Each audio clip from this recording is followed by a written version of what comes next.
Chapter 1. It was a new book, still in the city, and still had the same taste. After 2 months of preparation, the new book was finally completed. He had put in so much effort for this book, and it was a long story. The strongest counterattack. What kind of story was it about? It was very simple, just like the title of the book. It was a story about how an ordinary person counterattacked and became a hero.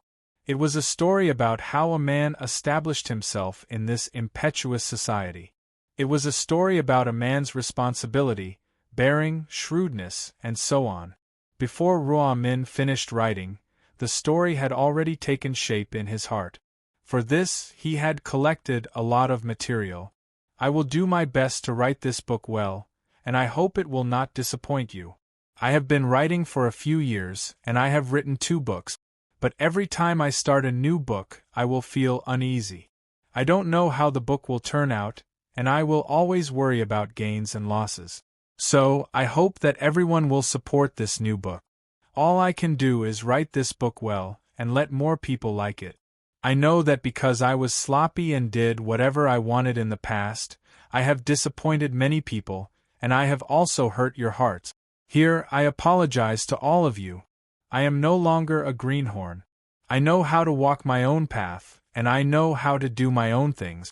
So, this book will definitely not disappoint you. I have made a lot of friends by writing books, and I hope to make more friends through The Strongest Counterattack. A part of my journey has passed, and a new one is about to begin. I will wait for all of you here, and I look forward to meeting all of you. I look forward to having more friends join me, and I hope that you will accompany me to the end of this journey. Thank you, everyone. Chapter 2. It's a new journey. I'm waiting for you here. I'm looking forward to meeting you by chance. Zhongnan Mountain, the best cave in the world. It was said that there were tens of thousands of people living in seclusion in Zhongnan Mountain. There were all kinds of people from all walks of life, including many hidden masters. At this time, at the foot of Zhongnan Mountain near Leguantai, a man with a messy beard was standing in front of a grave without a tombstone. If there was a master who knew geomancy, he would definitely be shocked after seeing the layout of this grave. What kind of person dared to choose this place? "Grandpa, I'm back," the man said quietly with his head down. His name was Qin Xing, 26 years old, 1.8 meters tall, not handsome, but pleasing to the eye. Then he poured a bottle of Shifeng 375, which only sold for 20 yuan, in front of his grandfather's grave. His grandfather loved this kind of wine and drank a bottle every day. It had been 2 years. Qin Xing had left this city known as the ancient capital of 13 dynasties for 2 years. Now he could finally come back. 2 years ago, when he had just graduated from university, his grandfather died of old age at the age of 89. Before he died, his grandfather told him not to come back for 2 years. From then on, Qin Xing followed his grandfather's last wish and traveled all over the country to search for famous mountains and great rivers. He would never forget what he had experienced in the past 2 years. He had saved his life from the gates of hell many times. "Grandpa, I'm going to Shanghai tomorrow. I'll come back to see you during the new year. You have to take care of yourself," Qin Xing said casually after clearing the weeds on the grave. In fact, Qin Xing had a lot of questions he wanted to ask his grandfather. But now that he had passed away, there was no need for these questions. For example, he was not from Xi'an. He only knew that he was brought here by his grandfather when he was 4 years old. Since then, he had taken root here. As for where he was from and who his parents were, he did not know anything. He had asked his grandfather before, but his grandfather never said anything. He only said that he would know when the time came. After chatting with his grandfather for a while, Qin Xing left. He had just come back, but he had to leave tomorrow. He still had to meet some friends. When Qin Xing left, 2 men who had been hiding in the woods not far away slowly walked out. "Master, are you sure you don't want to see him?" The tall and sturdy man with murderous eyes asked the middle-aged man beside him respectfully. The middle-aged man was wearing a relatively comfortable linen shirt and cloth shoes. His body was slightly bent, and there were already many wrinkles on his face. The hair on his temples was also slightly white. He did not speak, but he was not angry. He squinted at Qin Sheng, who was walking away, and then looked at the inconspicuous grave next to him. Gone. I want to know what kind of monster the old man can cultivate. The middle-aged man sneered. It took 20 minutes to walk from the foot of the mountain to the road. However, before Qin Sheng could walk out, he was stopped by 3 strangers. These 3 people obviously did not come with good intentions. Young man, hand over that thing and we can let you go. The leader of the group laughed disdainfully as he played with a dagger in his hand. From Sichuan to Xinjiang, from Xinjiang to Qinghai, from Qinghai to Xi'an, aren't you tired? Qin Sheng chuckled. Don't talk nonsense with us, or you know the consequences. Qin Sheng sighed and said, How many times have I told you that the thing of the Song family is not with me? Why don't you believe me? Is there still trust between people? It seems that we can only fight, the man said angrily. Qin Sheng felt that it was very boring, and he was too lazy to explain. He said directly, Come on, if you can fight, try not to talk. When the 3 men heard such sarcastic words, they directly rushed toward Qin Sheng without saying anything. Do you all think I'm useless? The corner of Qin Sheng's mouth rose slightly. If it were not for his grandfather asking him to keep a low profile, he would have already killed these few followers. Now that the time mentioned by his grandfather had passed, there was no need for him to keep a low profile in the future. After all, if he was used to being looked down by others, they would really think that he was useless. When the man in the front was in front of him, Qin Sheng kicked his wrist and took the cold steel dagger in his hand. He bent down to avoid the sneak attack from behind, and then he stabbed the dagger into the man's thigh. The 2 men behind him had already followed up. Qin Sheng calmly dodged their continuous attacks and looked for an opportunity to directly hit the chest of the man on the left with his elbow. This elbow was strong and heavy, and the man directly broke 2 of his ribs. He took the opportunity to jump high and directly hit the side of the man's waist with his knee. At this time, the dagger in the hand of the man on the right had already attacked Qin Sheng's back. Qin Sheng seemed to have eyes in the back of his head. He turned around and dodged. With sharp eyes and quick hands, he directly grabbed the man's wrist and stabbed the dagger into the shoulder of the man on the left. Finally, he punched the chin of the man on the right. This punch directly knocked the man out, but he did not stop there. He pulled out the dagger and stabbed the arm of the man on the right again. In just a few minutes, the battle was easily over. Qin Sheng was not injured at all. The 3 men had already lost their fighting power and were no longer a threat to him. I'm not useless, why don't you believe me? Come on, take out your phones, Qin Sheng said with a cheeky smile. The 3 men who were seriously injured stared at Qin Sheng in confusion. They did not know what Qin Sheng wanted to do. They did not expect this guy to be so fierce. Didn't they say that he was weak? Who the hell said that? You don't want to take it? Then I'll do it myself. Qin Sheng snorted coldly. Then he personally searched the 3 men's phones. With the phones in his hands, Qin Sheng muttered, Damn it, I'm still using the old Nokia. You guys are all using the iPhone 6s. You guys are really rich.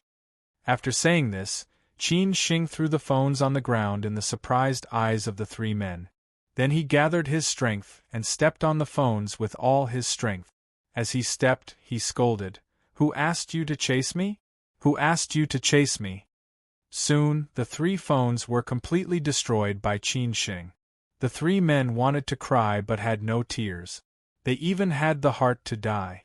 In this damn wilderness, if no one saved them, sooner or later they would bleed to death. After doing these things, Qin Sheng swaggered away, leaving the 3 men who cursed 18 generations of Qin Sheng's ancestors in their hearts. After leaving the Zhongnan Mountains, Qin Sheng tidied himself up, shaved his beard and changed his clothes. When he returned to the city, it was already afternoon. Qin Sheng was going to a community in the southern suburbs. His benefactors lived there. He had lived in this family since he was in primary school. He regarded the two elders in this family as his biological parent. If it was not for his grandfather's permission, perhaps he would have recognized them as his godparents. Xing you're finally back. Where have you been these 2 years? Do you know that we were worried to death? As soon as Qin Sheng entered the door, he was hugged by a middle-aged woman and cried bitterly. Qin Sheng did not know how to explain. He knew that the woman regarded him as her biological son, so he hugged her and let her vent her emotions. After a long time, the woman recovered and pulled Qin Sheng to sit down. She knew that Qin Sheng would come back, so she had prepared a table of food. "Aunt, I know what happened at home. How are you? How is Uncle Lin?" Qin Sheng said calmly. He knew that in the 2 years he was away, the family almost collapsed. Uncle Lin was set up, and then the company was taken over by outsiders. His family was almost ruined. "Xing your Uncle Lin has a hard life." Speaking of this, Wang Li cried again. Qin Sheng felt a little guilty. Although they were not his biological parents, he had long been integrated into this family. As a member of this family, as the only man apart from Uncle Lin, he had to resist the pressure at that time. "But, Aunt, it's okay. Just treat it as spending money to avoid disaster. Grandpa said a long time ago that Uncle Lin would have a disaster in his middle age. I think he knew it himself. But as long as he is alive, there is still hope." Qin Sheng comforted Aunt Wang. "Your Uncle Lin is fine. These things are nothing to him." Wang Li wiped her tears and shook her head. Qin Sheng continued, "What's more, I'm back now. I'll find a way to help Uncle Lin." "Xing you can't help much with your Uncle Lin. Don't torture yourself. As long as you and Xinxin are fine, I'll feel at ease." Wang Li did not take Qin Sheng's words seriously. Qin Sheng was just an ordinary child, while old Lin was involved in a bigger issue. What could he do? "Oh, Aunt, where is Xinxin going to college?" Qin Sheng asked with concern. Xinxin was the only daughter of Uncle Lin and Auntie Wang. She was a few years younger than Qin Sheng. Qin Sheng had always treated her as his younger sister. "You studied in Shanghai, so she went there too." Auntie Wang did not know whether to laugh or cry. Qin Sheng said happily, "Shanghai? That's good. I'll go to Shanghai tomorrow. I can take care of Xinxin in the future." "You're leaving right after coming back?" Auntie Wang said in surprise. Qin Sheng accompanied Auntie Wang for dinner. The taste was still the same as before. When he ate the 8 treasure chili bread, Qin Sheng's eyes were already red. He only had a grandfather and no parent. Others said that he was an orphan, but he could only find the feeling of home here. Grandpa said, "You don't have to say who has helped you. Just remember it in your heart. When they need you, stand up." Therefore, whoever bullied Uncle Lin's family, Qin Sheng would pay them back sooner or later. After dinner, Qin Sheng left the Lin family and came to a barbecue square on North Yenta Road. There was a barbecue place in Chuannan. The barbecue meat was very delicious. Every time he came back in the past, he would come here with a few of his buddies. Qin Sheng arrived early. He called his 4 buddies. Everyone was surprised at his reappearance.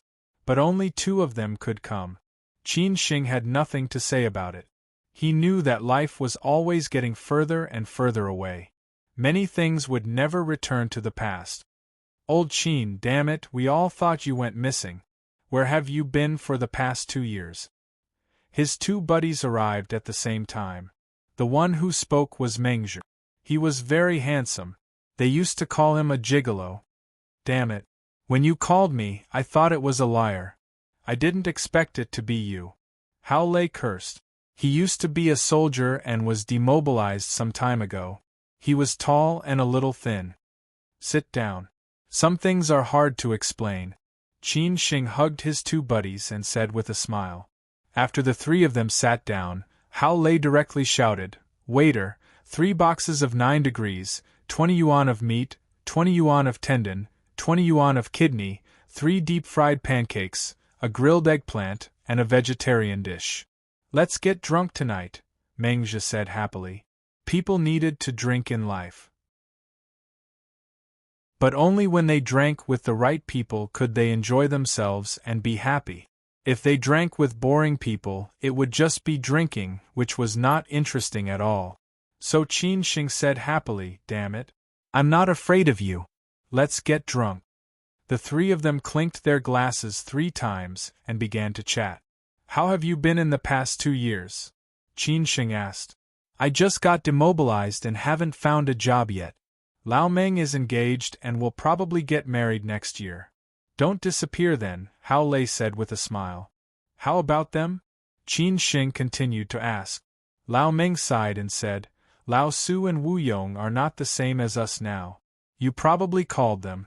We only see each other a few times a year."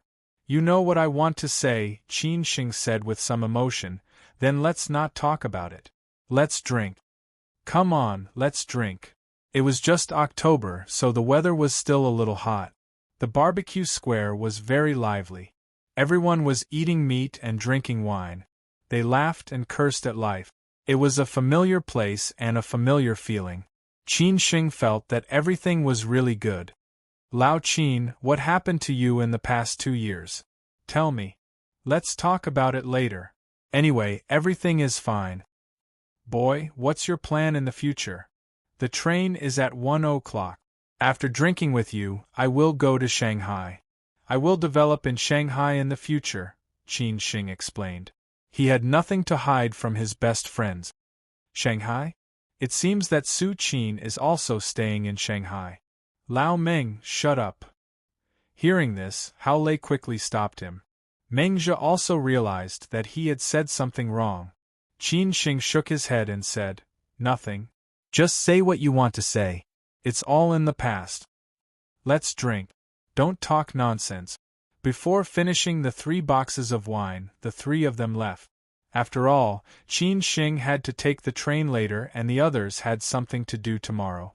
Qin Shing took a taxi to the train station. He did not have much luggage. Sitting in the taxi, Qin Shing, who was drunk and hazy, looked at the night view of the city through the car window. The mottled city walls told the story of time, and the familiar road names had changed. This city was like an old man in his twilight years, watching the changes of the times with cold eyes. Chapter 3. The status of the new book hasn't changed yet. Don't worry if you want to reward me. Please give me a red vote and bookmark it. Thank you. Qin Shing liked to take the train instead of the plane. It was not because of acrophobia or other reasons. It was because he could see the scenery and local customs along the way. Sometimes it was charming. He could also observe the passers-by from all over the country and look for interesting people. In fact, the most important reason was that he had no money to take the plane. The journey took 17 hours. Qin Shing bought a hard sleeper. In the carriage were several students who returned to school after the National Day holiday. They were all students from several northwestern provinces. They chattered about all kinds of good things about the big city of Shanghai. It seemed that several of them said they would not go back after graduation. This reminded Qin Shing of when he went to university in Shanghai. He also took the train. He was also full of curiosity and expectation about everything. It was also the first time he went out of the province. He carried his luggage alone and walked like this for 4 years. What was Qin Shing's final conclusion after staying in Shanghai for 4 years? That was, the good was better and the bad was worse. Most people survived, not lived. After waking up, Qin Shing chatted with those children. The schools they went to were all good. They must be the top students from those places. Only by studying could they have a better future. Nowadays, many people said that studying was useless. However, in Qin Shing's eyes, studying was the best way out for most ordinary people. It might not make you rich or get a good job, but it could make you have more and better choices in the future. It could also make you meet a better version of yourself. No matter the books you read, the roads you walked, the people you met, and the things you experienced, good or bad, they would eventually settle down and blossom. But most of the time, Qin Shing did not like noise. He would only sit on the seat in the aisle and enjoy the scenery outside in a hurry. When he arrived in Shanghai, it was already evening and the sky was slightly dark. Stepping on this land again, Qin Shing took a deep breath of the air that was no longer pure. It had been almost 3 years since he left here. Those people, those things, and those memories came into his mind again. Qin Shing really wanted to say, "How good it would be if life was only like the first time we met." "Shanghai, I'm back!" Qin Shing shouted loudly. The passers-by stared at Qin Shing as if he was crazy. Qin Shing did not care about this. He never cared about what others thought of him. His grandfather had said that Shanghai was his place of prosperity. Qin Shing wondered if he could make a name for himself here. From the train station, he took the bus straight to his destination, the Thompson Golf Villa located next to Longdong Avenue in Pudong. He was going to meet an old friend, which could be considered as a promise to him. Although he had attended university in Shanghai for 4 years, he had basically never been to this city. If his grandfather had not told him that his blessed land was in Shanghai, he would definitely not return to this city. Thompson Golf Resort was one of the most expensive mansions in Shanghai. Those who were able to live in Pudong were the best in the city. Qin Shing wanted to meet one of them. He took a taxi to the entrance of Thompson Golf. After the security guard informed him, a bodyguard came out to take him in not long after. Qin Shing did not say anything along the way. A few minutes later, they finally arrived at the villa of the old friend. It was a 3-story mansion of nearly 1,000 square meters. The villa was surrounded by walls and iron railings, and there was a private garden and swimming pool inside. At this moment, the villa was brightly lit. When Qin Shing entered, he happened to meet an old man who was slightly bowing and cleaning the flowers and plants. The bodyguard lowered his head slightly and said, "Mr. Wu." Qin Shing also lowered his head slightly. The old man only glanced at Qin Shing and lost interest. When Qin Shing was taken into the villa, the bodyguard pointed to a room not far away and said, "Master Han is waiting for you in the study." Qin Shing smiled and thanked him, then went straight to the study. He knocked on the door waiting. After a while, a middle-aged man's deep voice came from inside. "Come in." Qin Shing pushed the door and entered. The study was filled with smoke, which was so choking that people could not open their eyes. People who did not know what was going on might think that there was a fire. A slightly fat middle-aged man with gray hair was smoking on the sofa. The ashtray was full of cigarette butts, and there were many on the ground. "Little Qin, you finally came." After the middle-aged man raised his head and saw Qin Shing, he was stunned for a moment. He pinched the cigarette butt and quickly stood up, walking to Qin Shing and laughing. Qin Shing laughed and said, "Uncle Han, it should be 1 year and 3 months since we parted at Kunlun Mountain, right? You said that you would definitely come to Shanghai in the future and look for me at that time. After such a long time, I thought you were fooling me. I didn't expect that you would really come." The man who Qin Shing called Uncle Han laughed and said. Qin Shing was pulled to sit on the sofa by him. He picked up the teapot and poured tea for them before the man did. He said, "Uncle Han, you said that if a man can't do it, he should not make promises easily. Young people don't understand honesty, but it is more important to a person in the future. What's more, you saved half my life. You." Uncle Han pointed at Qin Shing and did not know whether to laugh or cry. "When did you arrive?" "I just got off the train." Uncle Han patted Qin Shing's shoulder and said, "You are still so honest. I've been a bit too busy these days. Let's find some time to welcome you." Uncle Han's original name was Han Guoping. As for what he did, Qin Shing had never found out. Anyway, he said that he was a businessman. It was just that when he traveled north and south of the Yangtze River, they met in Kunlun Mountain by chance. They wanted to go to the same place, so they went together. Qin Shing might be too young and inexperienced. If it were not for Han Guoping, he might have been killed by the avalanche. Uncle Han, did something happen to you? If there is anything I can help you with, just tell me. Qin Shing and Han Guoping got along well. They were friends despite their age difference. That was why he came to see Han Guoping as soon as he arrived in Shanghai. Han Guoping sighed and lit another cigarette. He said, just a small thing. Everyone's life is full of ups and downs. But then he said, since you asked, little Qin, I may really need your help with something. Is it convenient for you?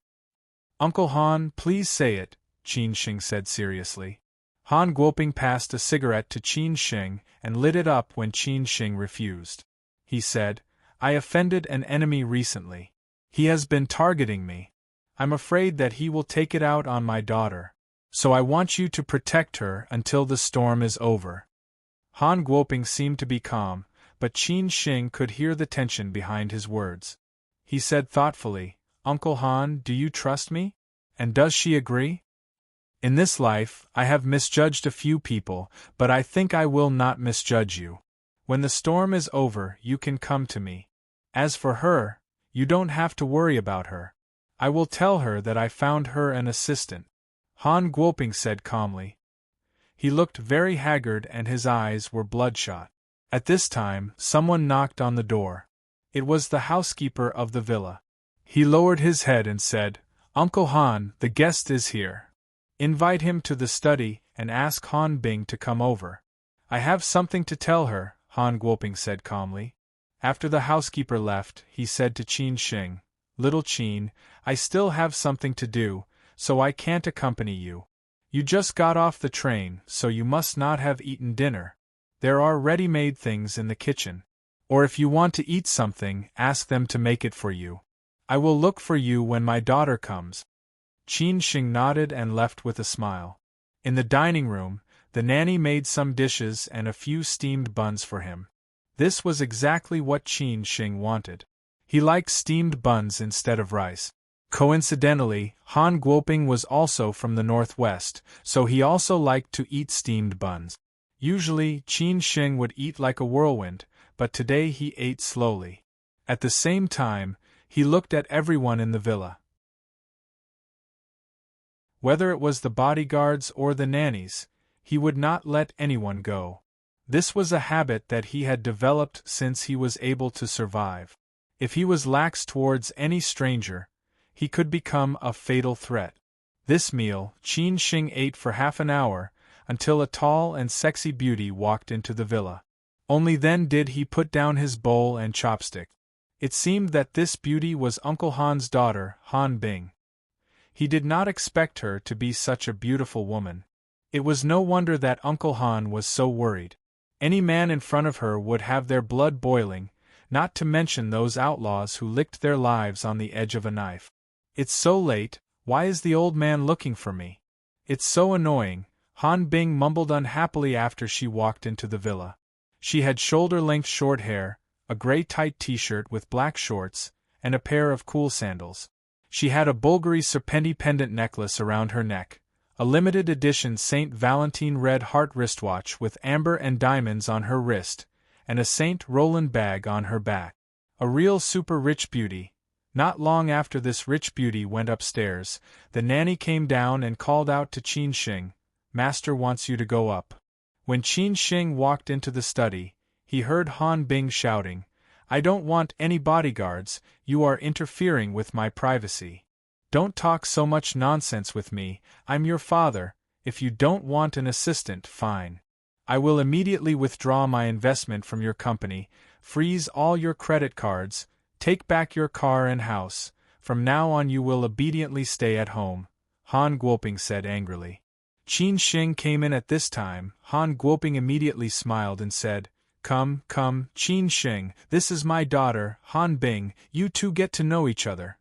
Qin Shing, nice to meet you. Qin Shing took the initiative to extend his hand, but Han Bing did not have the intention to shake hands with Qin Shing at all. The situation was a little awkward, but Qin Shing could understand and retracted his hand resentfully.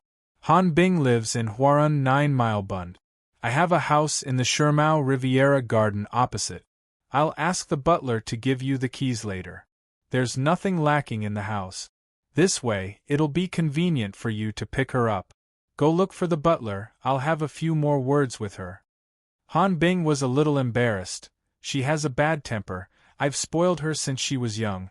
I'm sorry for letting you see her like this. Qin Shing went out to find the butler, and Han Guoping continued to have a heart-to-heart talk with this spoiled daughter. When Qin Shing got the key and money from the butler, Han Bing had already come down from the study. When she saw Qin Shing, she immediately shouted, "Lackey, let's go, send me back." The butler did not know whether to laugh or cry, but Qin Shing was not angry. It was too degrading to be calculative with a fair, rich, and beautiful girl who had not completely grown up from her father. Han Bing's car was a bright red Maserati Gran Turismo. After she went out, she directly gave the key to Qin Shing, then sat in the front passenger seat and stared at Qin Shing with a smile. Qin Shing had almost never driven such a luxury car, but he maintained his calm. After pondering for a moment, he started the car and followed closely to the Bund. Han Bing held her breath and glared at Qin Shing. Along the way, the two of them had nothing to say. After arriving at Huarun 9 Mile Bund, Qin Shing escorted Han Bing into the door. Han Bing said fiercely, "Pick me up tomorrow morning at 9 o'clock. If you are late by even a second, scram." Then, she slammed the door. Qin Shing helplessly smiled bitterly and shook his head, then left. After going downstairs, he did not drive back to Shermao Riviera Garden. Instead, he threw the Maserati by the side of the road, then directly took a taxi to the Bund Huangpu River. In Qin Shing's eyes, if a man had a bit of ambition, then he should go to Beijing to walk all over Chang'an Avenue, come to Shanghai to see both sides of the Bund. At that time, it would be able to arouse the deepest desire in his heart. Did Qin Shing have ambition? Yes. Did he have desire? Yes. He felt that if a man did not live a wonderful life and could not stand at a certain height, then his life was really wasted. Everyone had the right to choose their life. Perhaps many people were willing to live an ordinary life. But Qin Shing did not want to be ordinary. On the left was the luxury of the Bund, and on the right was the debauchery of those high-rise buildings in Pudong. Standing by the Huangpu River, Qin Shing lit a cigarette, took a deep breath, and then slowly exhaled the smoke.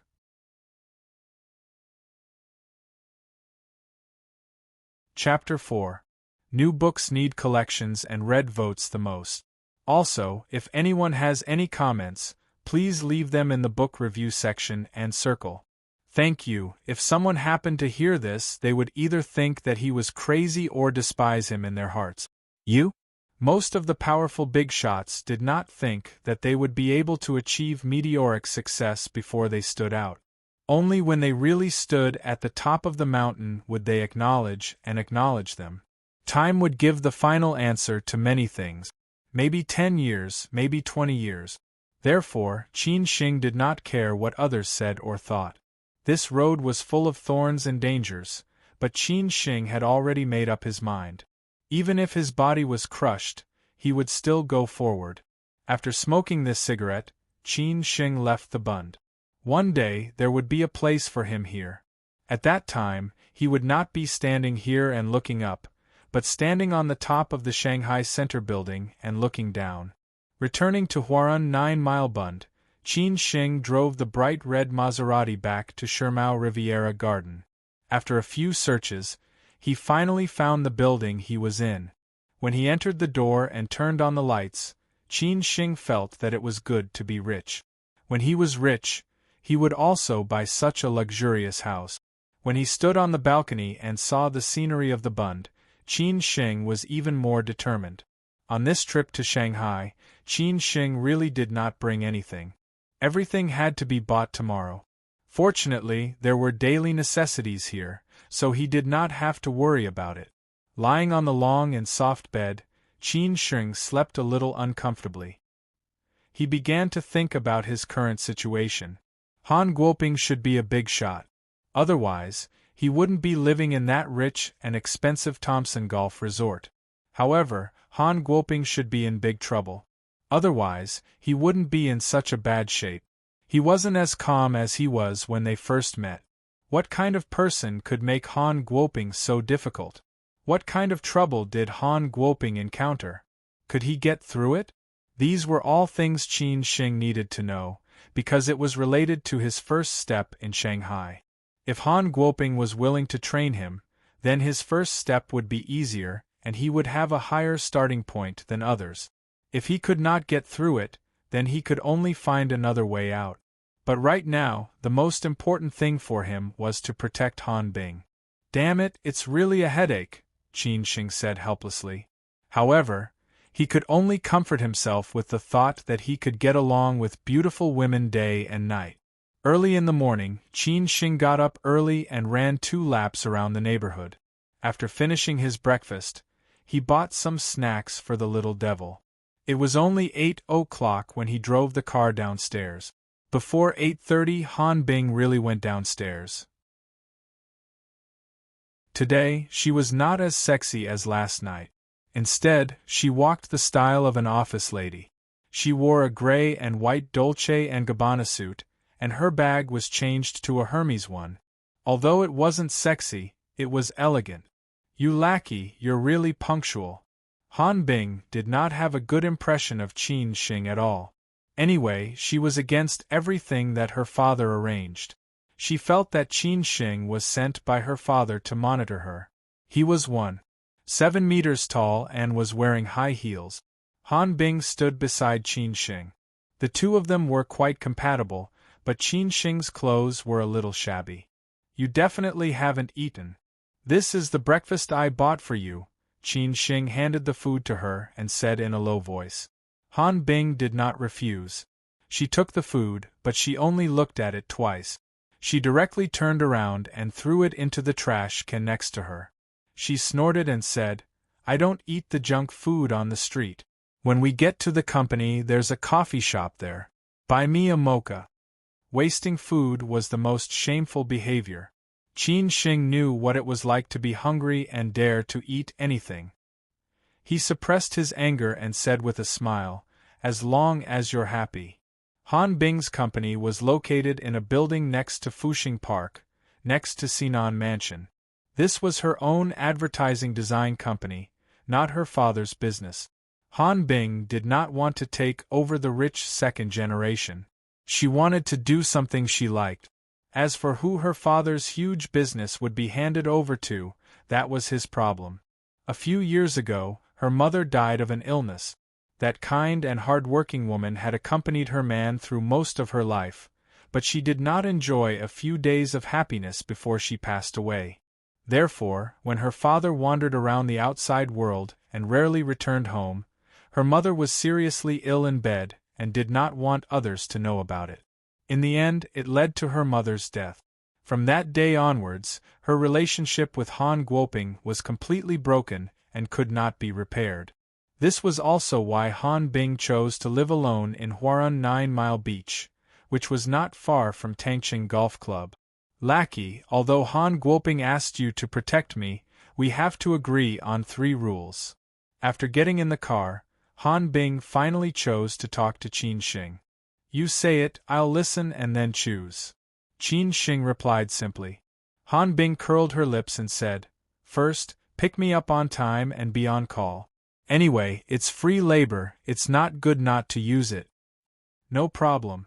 If I have something, I'll tell you." Qin Sheng nodded.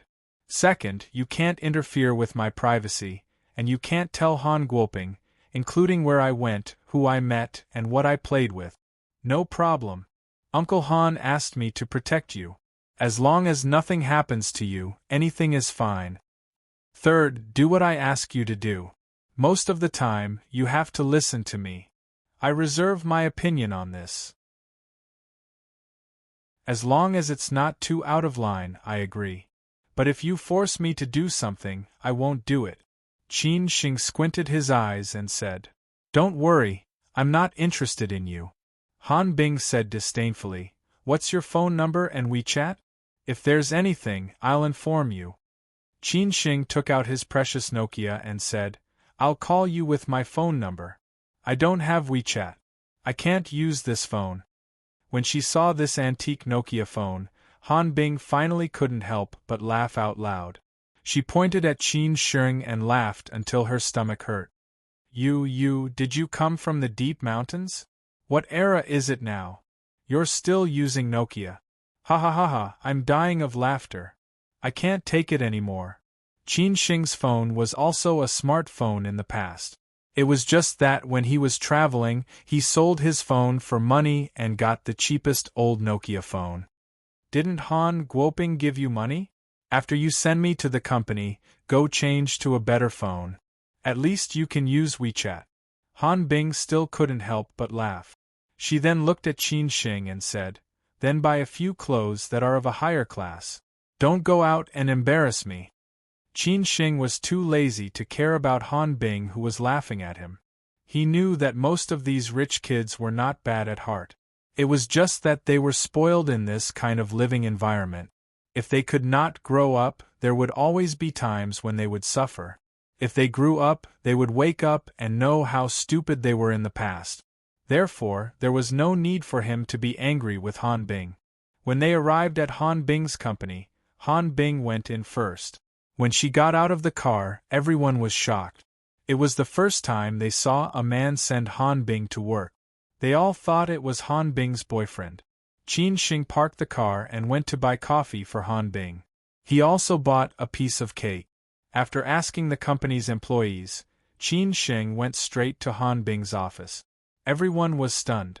No one stopped him and asked if he had an appointment. He knocked on the door and directly put the coffee and cake on the table. Without saying a word, Qin Shing turned around and left. As expected, when Qin Shing walked out of the 3-story building, the dozens of people in the company all exploded. Han Bing did not understand what was going on. He went out and drove straight to the nearest shopping mall. Qin Shing did not wantonly waste money just because it was the Han family's money. He only bought a few clothes that would not embarrass Han Bing, including 2 suits. Just like that, he spent a few thousand yuan, which made his heart ache. It was easy to go from simplicity to extravagance, but it was difficult to go from extravagance to frugality. He knew that it was not easy to earn money. Since university, he had been working all kinds of part-time jobs outside. Every yuan was saved by himself. Not to mention, he had traveled all over the country for the past 2 years. He knew the pain of not having money even more. When Qin Shing returned to the company again, Han Bing had already understood that she had been made a fool of by Qin Shing. So she pulled Qin Shing to the hall and said, Everyone stop what you are doing. Let me introduce him to everyone. He is Qin Shing, my personal assistant. In the future, no matter what you need help with, you can let him do it. Alright, continue working. At this moment, Qin Shing's face was full of confusion. He knew that his hard days were coming. Sure enough, many people knew what Han Bing meant. They deliberately found a lot of things for Qin Shing to do, such as buying some food and drinks, or carrying a few buckets of water from downstairs. The only thing left was this picture that I don't know how to draw. Handsome, give me some inspiration. On this day, Qin Shing had a really king hard time. When Han Bing started working, she really did not care about her life. She did not even eat lunch at noon. She kept on having meetings, then meeting clients and scolding people. When Qin Shing passed by, he was also shocked. This beauty's temper was really not ordinary. The group of subordinates were scolded by her. After work at night, everyone had left. Han Bing was the only one working overtime. Qin Shing's stomach was growling with hunger, but Han Bing still did not have the intention to leave. Finally, Qin Shing could not take it anymore. He directly pushed the door and said, If there is anything, do it after dinner. If it is not important, then do it tomorrow. You don't have to care about my matters. Just wait for me outside. Han Bing replied without raising her head. Qin Shing deliberately revealed a lewd smile and stared at Han Bing. At the same time, he licked his lips and said, "A man and a woman alone in a room. If I do something now, there should be no one who can stop me. What do you want to do?" There was only her and Qin Shing in the empty three-story building. Han Bing was indeed a little scared. After all, she had only known Qin Shing for less than a day. Qin Shing sneered, "If you listen to me, I won't do anything. If you don't, then I don't know." Han Bing knew that Qin Shing was deliberately causing trouble. Anyway, she was a little tired. She would continue to do this when she got home. She could not bear to see this lackey annoyed. She packed her things and turned off the lights. Han Bing locked the door and Qin Shing went to get the car. When Qin Shing walked out of the small building, he immediately noticed that something was wrong, because two men slowly walked towards them. Qin Shing did not look back and reached out his hand, preparing to push Han Bing in. However, he felt that he had touched something that he shouldn't have. He even subconsciously pinched it. When he came back to his senses, Han Bing had already screamed angrily, "Qin Shing?" That voice was loud enough for everyone within a few miles to hear.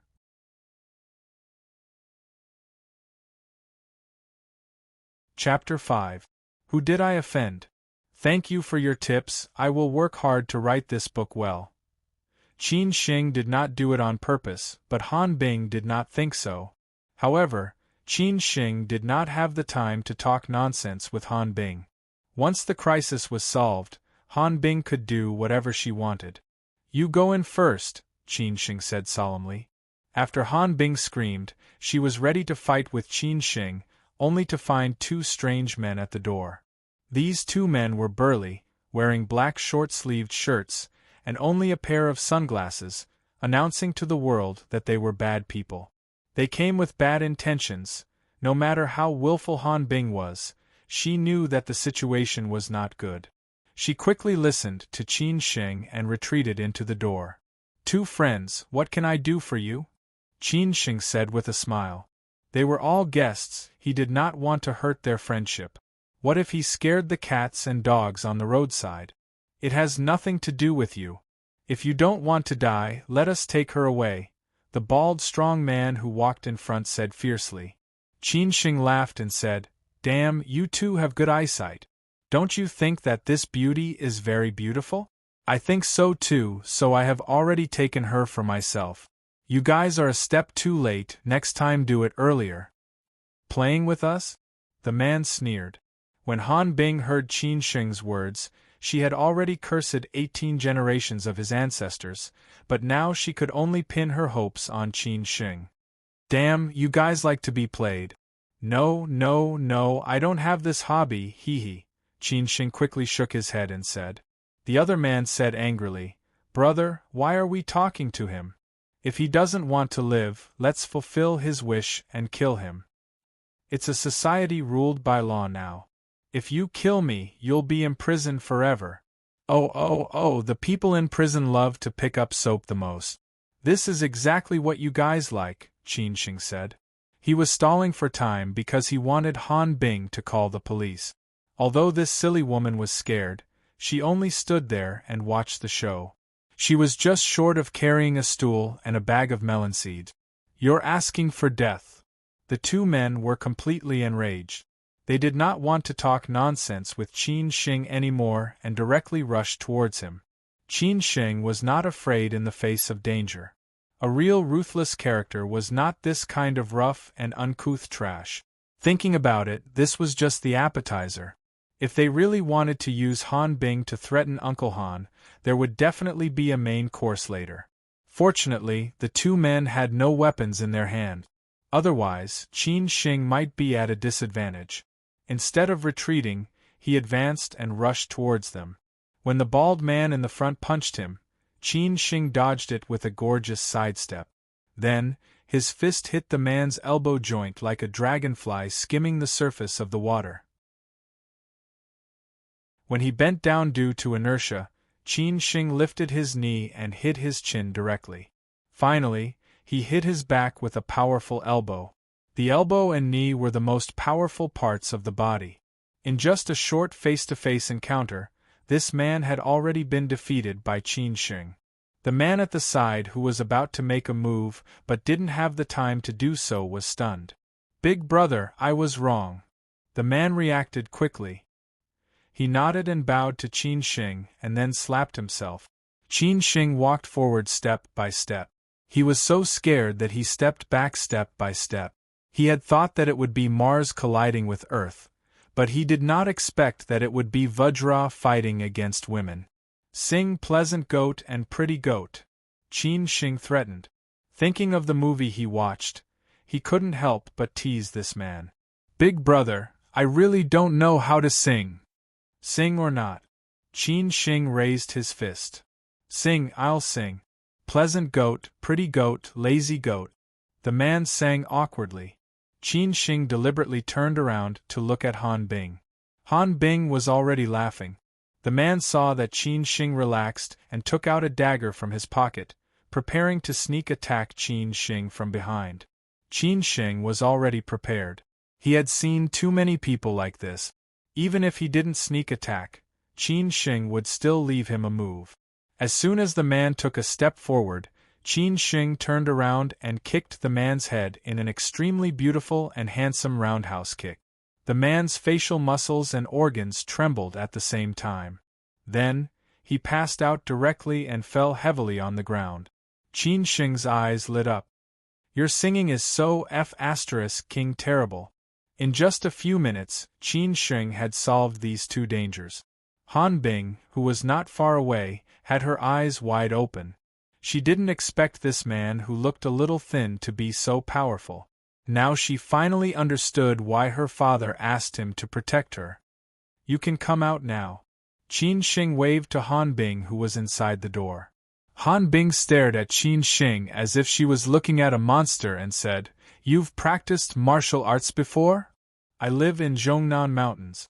There are no lack of masters who live in seclusion there. I learned some moves from them, but it's nothing much."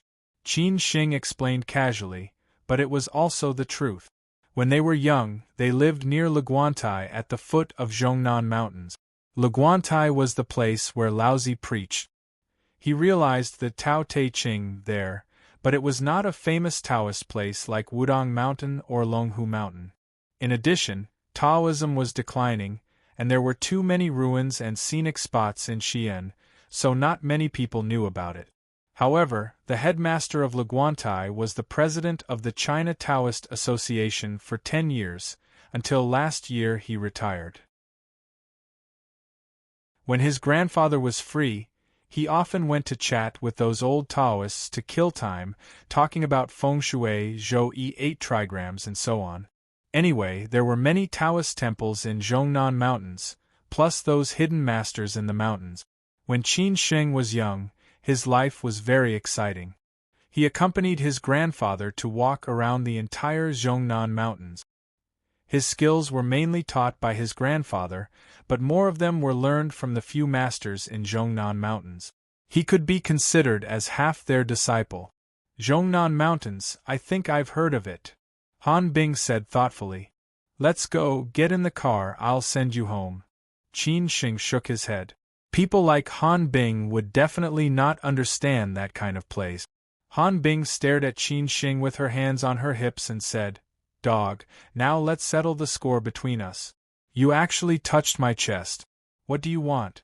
"I'll call Han Guoping right now." "That was just an accident. What do you want?" "I'll chop off my hand and give it to you?" Qin Shing was too lazy to care. Han Bing took an inch and said, "Sure, chop it." "Idiot." Qin Shing scolded decisively. Han Bing scolded, "Qin Shing, F***CKU. Are you leaving or not? If not, I'll leave first. There will be a few more people coming out later. I won't say what will happen to you then," Qin Shing said as he ran. Han Bing was shocked when she heard this. She quickly locked the door and chased after him. As a man, Qin Sheng always felt a little awkward driving a bright red Maserati. However, he was just a driver and assistant. Dog, I'll let it go for the sake of you protecting me just now. But if there's a next time, I'll definitely chop off your hand. Han Bing said fiercely. I won't touch even if you let me touch it next time. Who wants it? Qin Sheng muttered softly. Han Bing shouted, What did you say? I said, this car is really comfortable. The old driver, Qin Sheng said with a double meaning. Han Bing did not understand what he meant, but she suddenly became very charming and crawled towards Qin Sheng. She pursed her lips and said, How does it feel? Comfortable, Qin Sheng said subconsciously. When he came back to his senses, Han Bing's super dragon claw had already reached for his vital parts. Fortunately, Qin Sheng grabbed Han Bing's hand. Otherwise, he would really be without descendant. F***ck, what are you doing? Don't pull me if you want to die. Qin Sheng was shocked and questioned.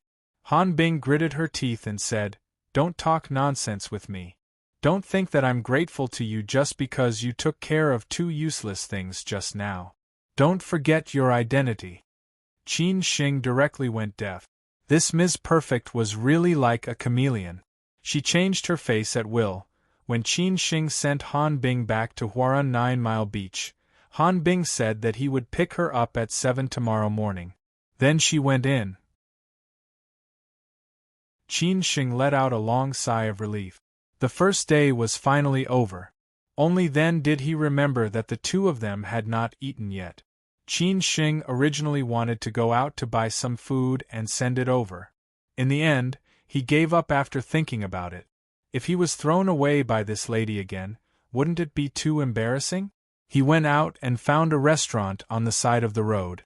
After eating a bowl of not very authentic oil noodles, Qin Sheng decided to see Uncle Han again and find out who was going against her. This was also related to the problem of how he could protect Han Bing. In the Thompson Golf Villa, Han Guoping stood on the balcony and looked at the distant golf course. There were still many people playing there. Originally, he would play a few shots every night, but he really did not have the time and mood recently. Master Han, Qin Sheng is here to look for you. The old butler came in and reported. Han Guoping frowned slightly and then ordered Qin Sheng to come in. Han Guoping was quite interested in this young man. Initially, he asked him to come to Shanghai to look for him unintentionally. He never thought that he would really call him. It was just that when it came to people with unknown background, Han Guoping had to be careful no matter how much he valued them. But thinking about it, Qin Sheng would not mix with his opponent. Coincidentally, this kid's skills were really good, so he let him protect Han Bing first. When the storm passed, he would think about how to arrange for him. Qin Sheng, how is it, are you used to it? After Han Guoping saw Qin Sheng come in, he immediately returned to normal and said, Bing Bing didn't bully you, right? Uncle Han, it's all right. Bing Bing is also quite easy to get along with, it's just that she has a bit of a temper. Qin Sheng replied with a smile. Han Guoping pulled Qin Sheng to sit down and asked, Why are you looking for me? Uncle Han, there was indeed someone who wanted to go against Bing Bing just now, but they only sent two useless people, no threat at all. But I'm worried that there will be other tricks later, so I want to ask you something. This is related to how I can protect Bing Bing. Qin Sheng said truthfully. Hearing that someone was going against his daughter, Han Guoping asked anxiously, Bing Bing is all right? She's fine, she has already gone back to rest. Qin Sheng shook his head. Han Guoping sighed, What do you want to know?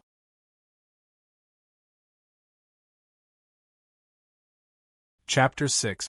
What are you crying for? Begging for collection, begging for red tickets, begging for monthly tickets. Shanghai was a very strange city. The locals always looked down on outsiders. Even the few districts in Shanghai looked down on each other. Jing and Huangpu looked down on Suhui Pudong, Suhui Pudong looked down on Chongning Yangpu, Chongning Yangpu looked down on others and so on. However, those who could stand out in this city and truly conquer this city were often outsiders. Han Guoping was one of them. He was a poor boy from Tianshui in Gansu province to become a big shot in the Bund today. How many hardships and ups and downs he had experienced during this period were not worth mentioning to outsiders. But he still could not spend his remaining years in peace and retire from the world. After all, along the way, he had too many enemies, and in the end it was a hidden danger for himself. This time, even he himself knew that he might not be able to make it. A big shot in the Yangtze River Delta. Don't ask about the rest, you just need to help me protect Bing Bing. Han Guoping let out a long sigh. He did not know how to explain to Qin Shing, after all. He did not know about the situation in the Yangtze River Delta, nor did he know about his own grievances. Qin Shing felt that this matter was really not ordinary complicated. Uncle Han, you can rest assured about Bing Bing. I was entrusted to do my best. As for you, I can't help much, but if you really want to do something, just tell me. Qin Shing nodded silently. Han Guoping was unwilling to say, so he did not ask any more. Qin Shing. Han Guoping patted Qin Shing's shoulder, feeling very emotional. This child more or less had his own shadow. After returning from Thompson Golf, Qin Shing still could not fall asleep. Maybe it was because these 2 years of life made him feel like he was walking on thin ice, causing him to be highly focused and find it hard to fall asleep most of the time. He took a few philosophy and psychology books that he bought today. When he was in university, Qin Shing studied philosophy. He liked to ponder about human nature, but this subject was really not good for finding a job. But Qin Shing did not want to rely on work to support his family. He wanted to practice wild fox meditation and walk the thorny road. He read a book called Social Animal with great interest. Although he had flipped through the book several times, he only felt a little sleepy when it was almost 2:00. Because Han Bing had asked him to go over at 7 in the morning, Qin Shing woke up at 6 and went out for a jog. He also practiced his boxing for a while. To him, this was the last guarantee for survival. Only when conspiracies and tricks were useless would he have to fight with real knives and guns. After breakfast, it was only 7:50 a.m. when he drove to Huarun 9-mile Bund. Qin Shing quietly waited for Han Bing to appear, but to his surprise, it was almost 7:30 a.m. and Han Bing still had not appeared. At this moment, Qin Shing understood. Damn it, he had been fooled by this demon. When Han Bing appeared, it was already 8:30. She didn't seem to remember last night's prank. She got in the car and said, "Lackey, let's go." Qin Shing shook his head helplessly. It was obvious that she had forgotten what she had done to him. He would just take it that he had suffered a loss, lest he reminded her and be mocked again. On the way, Qin Shing hesitated for a while and said, "Take care of your father more. It's not easy for him." "Lackey, I don't need you to teach me how to be a person. Who do you think you are? You're just a dog that my father hired with money. Just do your own thing." Han Bing was like a tiger whose tail had been stepped on by someone. She exploded without warning. Qin Shing was stunned for a moment. He didn't expect the conflict between the father and daughter to deteriorate to such an extent. If it was someone else who said this, he really wanted to slap that person's face. Some people, some things don't wait until you lose them to know how to cherish them. Qin Shing suppressed his anger and continued. Han Bing fiercely pounced on Qin Shing, as if she wanted to fight with Qin Shing. Fortunately, it was a red light. Otherwise, the car would have been destroyed. Qin Shing used both hands to control Han Bing and said fiercely, "Motherf ***, do you believe that I won't slap you? Not everyone has to tolerate your bad temper." Han Bing was also frightened by Qin Shing. At this moment, Qin Shing's eyes were full of killing intent. He was no longer the lackey who would smile no matter what she said. The car behind them kept honking. Only then did Qin Shing let go of Han Bing and pushed her to the front passenger seat. Han Bing's eyes were red and she didn't speak. Qin Sheng was also too lazy to care about her. When Han Bing got off the car downstairs, Qin Sheng said expressionlessly, "I have something to do today. Call me when you get off work. I'll pick you up." Han Bing didn't say anything and went straight into the company. Qin Sheng shook his head helplessly. He left the Maserati at the entrance of the company and went straight to Fudan University. Fudan University was known as the most bourgeois university. All these years, it had been at odds with Zhejiang University. Qin Sheng had graduated from the philosophy department of this university. However, those 4 years had ended before he could even savor the aftertaste of it.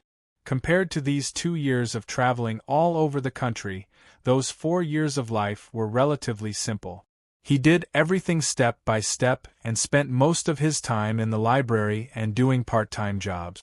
His best friends were the 3 brothers in the dormitory and 2 friends in school. He didn't have much contact with the others. However, after graduation, everyone scattered around the world and began to run around for a living. In addition, he disappeared for 2 years. Now, he didn't know if their relationship was still the same. Qin Sheng went to Fudan University not to reminisce about his youth, but to see a great beauty. It was Lin Xian, the only daughter of his adoptive parent. He didn't expect that this girl would follow his path to Shanghai and enter Fudan University. Auntie Wang gave him Xian's phone number, but Qin Sheng didn't plan to contact her. He knew where the School of Management was. As long as he spent some time, he would definitely be able to find Xian, because he wanted to give this girl a surprise. After all, this was his alma mater. So after Qin Sheng spent some time asking around, he found out that this girl was taking an elective course. However, he didn't expect that this girl was actually quite famous in Fudan University, where there were many beautiful girls. When Qin Sheng arrived downstairs, it was almost 12 o'clock. He was waiting downstairs. This girl would definitely see him when she came out. However, he didn't expect that it would be so lively downstairs. A handsome guy was holding a big bouquet of roses, surrounded by 7 or 8 friends. They were discussing something. The guy looked a little nervous, and his friends kept cheering him on. Qin Sheng looked at them with interest. He thought that this guy was definitely going to confess to the girl he was pursuing. This kind of melodramatic plot was played in all the universities in China every day. It was just that some guys won the beauty and some guys were rejected awkwardly. Wasn't it like this in university? In university, there was always a need to have a vigorous relationship. Otherwise, it would always feel a little incomplete. Which hot-blooded guy didn't have a girl or a goddess he liked at this age? He didn't know how this guy was doing today. Tanzhen, when she comes out later, you directly rush over with the bouquet. Say I love you first, and then confess. The guy next to him gave him advice. I don't need you to teach me. I know what to do. Tanzhen, you've been pursuing her for so long. This time, even if she has a heart of stone, she will definitely say yes. If it doesn't work this time, just give up. Don't say such discouraging words. Get lost. The men chatted and laughed at the same time. The students who passed by seemed to know what was going to happen. They tacitly stayed and prepared to watch the show. Soon, there were many people around. Qin Sheng stood on the lawn next to them to make sure that he could not only watch the show, but also watch Xian come out. The bell finally rang. This sound was heavenly to primary and secondary school students and college students. Soon, the students in the teaching building swarmed out. When they saw this scene, they didn't have time to go to the canteen to eat and stayed to watch. Qin Sheng stared at the exit of the teaching building. A few minutes later, the silly girl who had been following him since childhood and was now a great beauty finally came out. She had shoulder-length hair and wore a simple floral dress. When she smiled, there were 2 sweet dimples on her cheeks. She was carrying an inexpensive bag and holding a few books in her hand. She was talking and laughing with a few female classmates. Before Qin Xing could call out, the guy carrying the bouquet had already rushed towards Lin Xian. His target was the management school's beauty, Lin Xian. Lin Xian, I love you. Tanjin strode in front of Lin Xian and stopped her. Lin Xian noticed the scene as soon as she came out. When she saw who that person was, she knew who the female lead today was. She covered her mouth and panicked. Lin Xian, we've known each other for 2 years. The first time I saw you, I knew that I would never fall in love with anyone else in this life. You know how I've treated you these 2 years. Tanjin started to confess his true feelings. Qin Xing was also stunned. He didn't expect this guy's target to be Lin Xian. What the F***ck? But Qin Xing didn't dislike it. Who wouldn't fall in love in university? If this guy was really not bad and Lin Xian agreed, he would help Lin Xian check him out. So, Lin Xian, be my girlfriend. The confession finally ended with this sentence. Tanjin's friends started to shout, say yes, say yes. The students who were watching from the sidelines, hoping to get married, also yelled in agreement with him. What about Lin Xian? She was very touched, really touched. She wasn't the kind of B***tch who would flirt. As long as a guy was good to her, she would only treat him as a friend. After crossing this line, she knew that she had to keep her distance because she didn't want to hurt anyone. She knew that Tanjin liked her and that he treated her very well. But she really didn't want to fall in love. So Lin Xian made up her mind and said, Tanjin, I'm sorry. I'm sorry. After hearing this, Tanjin was stunned for a moment before coming back to his senses. He still insisted, Lin Xian, I really like you. Qin Xing didn't know why, but after hearing Xian's apology, he actually felt relieved. But this guy was still pestering her, which made him very unhappy. Qin Xing pushed through the crowd and walked in. He shouted, neither too softly nor too loudly, didn't you hear that she already said sorry? Everyone turned to look at Qin Xing, who had suddenly appeared out of nowhere. Tanjin's friends questioned, who do you think you are? I'm not a thing. My name is Qin Xing, Qin Xing said innocently. When the others heard this, they all burst out laughing. Some people even scolded him for being stupid and funny. But when Lin Xian saw this man who couldn't be more familiar, she was completely stunned. She thought that she had seen wrongly. After confirming again and again, she finally confirmed that it was him. Her tears couldn't stop flowing. 2 years of missing him completely exploded at this moment. She didn't expect that he would appear here. She really didn't expect that he would appear here. Sob, sob, sob, sob, sob. Lin Xian suddenly burst into tears without any warning. That sound was heartbreaking. Everyone understood. What on earth was going on?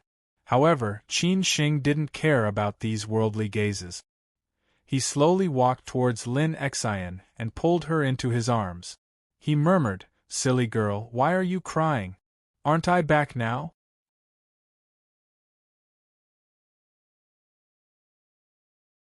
Chapter 7. This was the main course. Thank you for all the tips today. Thank you. Qin Xing finally pulled Lin Xian away from the crowd. Everyone looked at each other. They didn't know the ending or the process. They didn't think that the man who came out of nowhere would win the beauty. Tanjin's face was very ugly. He knew that he had embarrassed himself today. The students and passers-by pitied him. Qin Xing finally returned to the cafeteria of Fudan University. Although the food in the university was not very delicious, it was the cheapest. Qin Xing just wanted to recall the taste of the past. Silly girl, why do you still like to cry like when you were young? Qin Xing laughed. Lin Xian was still sobbing. Her light makeup was already ruined. Her eyes were so red that it made people's hearts ache. She looked up and said, It's all your fault. It's all your fault. All right. It's all my fault. It's all my fault. How can you forgive me? Qin Xing said, feeling guilty. Lin Xian had not recovered yet. She still felt that it was unreal. She reached out and touched Qin Shing's face. She murmured, "Brother, is it really you?" Qin Shing held Lin Xian's cold hand and replied, "Silly girl, it's really me. It's been more than 2 years. You're finally back. Mom and I thought you were dead. Why did you disappear for so long?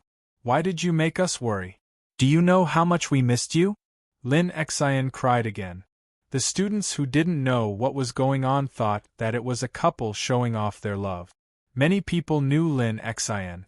It wouldn't be long before rumors spread all over Fudan University. Xian, I know all about it. I'm sorry for making you worry. I didn't show up when you needed me the most. Qin Shing sighed.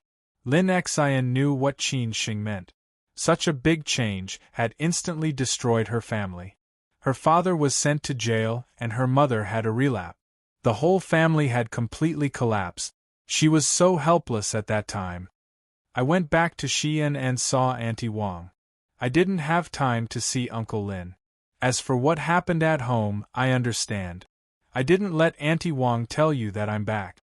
I want to tell you in person that I won't let anyone bully you in the future, Qin Shing said firmly. She bit her lip and said, "Brother, I miss you. Silly girl, hurry up and eat. After eating, accompany me to walk around Fudan University. It's been more than 2 years. I've been away from here for too long. I didn't expect you to come," Qin Shing said with a smile as he touched Lin Xian's head. Thanks to Qin Shing's flowery words, Lin Xian's mood finally recovered. This should be the best day she had been in the past 2 years. After dinner, she held Qin Shing's arm and strolled around Fudan campus, ignoring the strange looks from those who knew her. The main campus of Fudan University was quite large. There were memories of Qin Shing's 4 years here, both good and bad.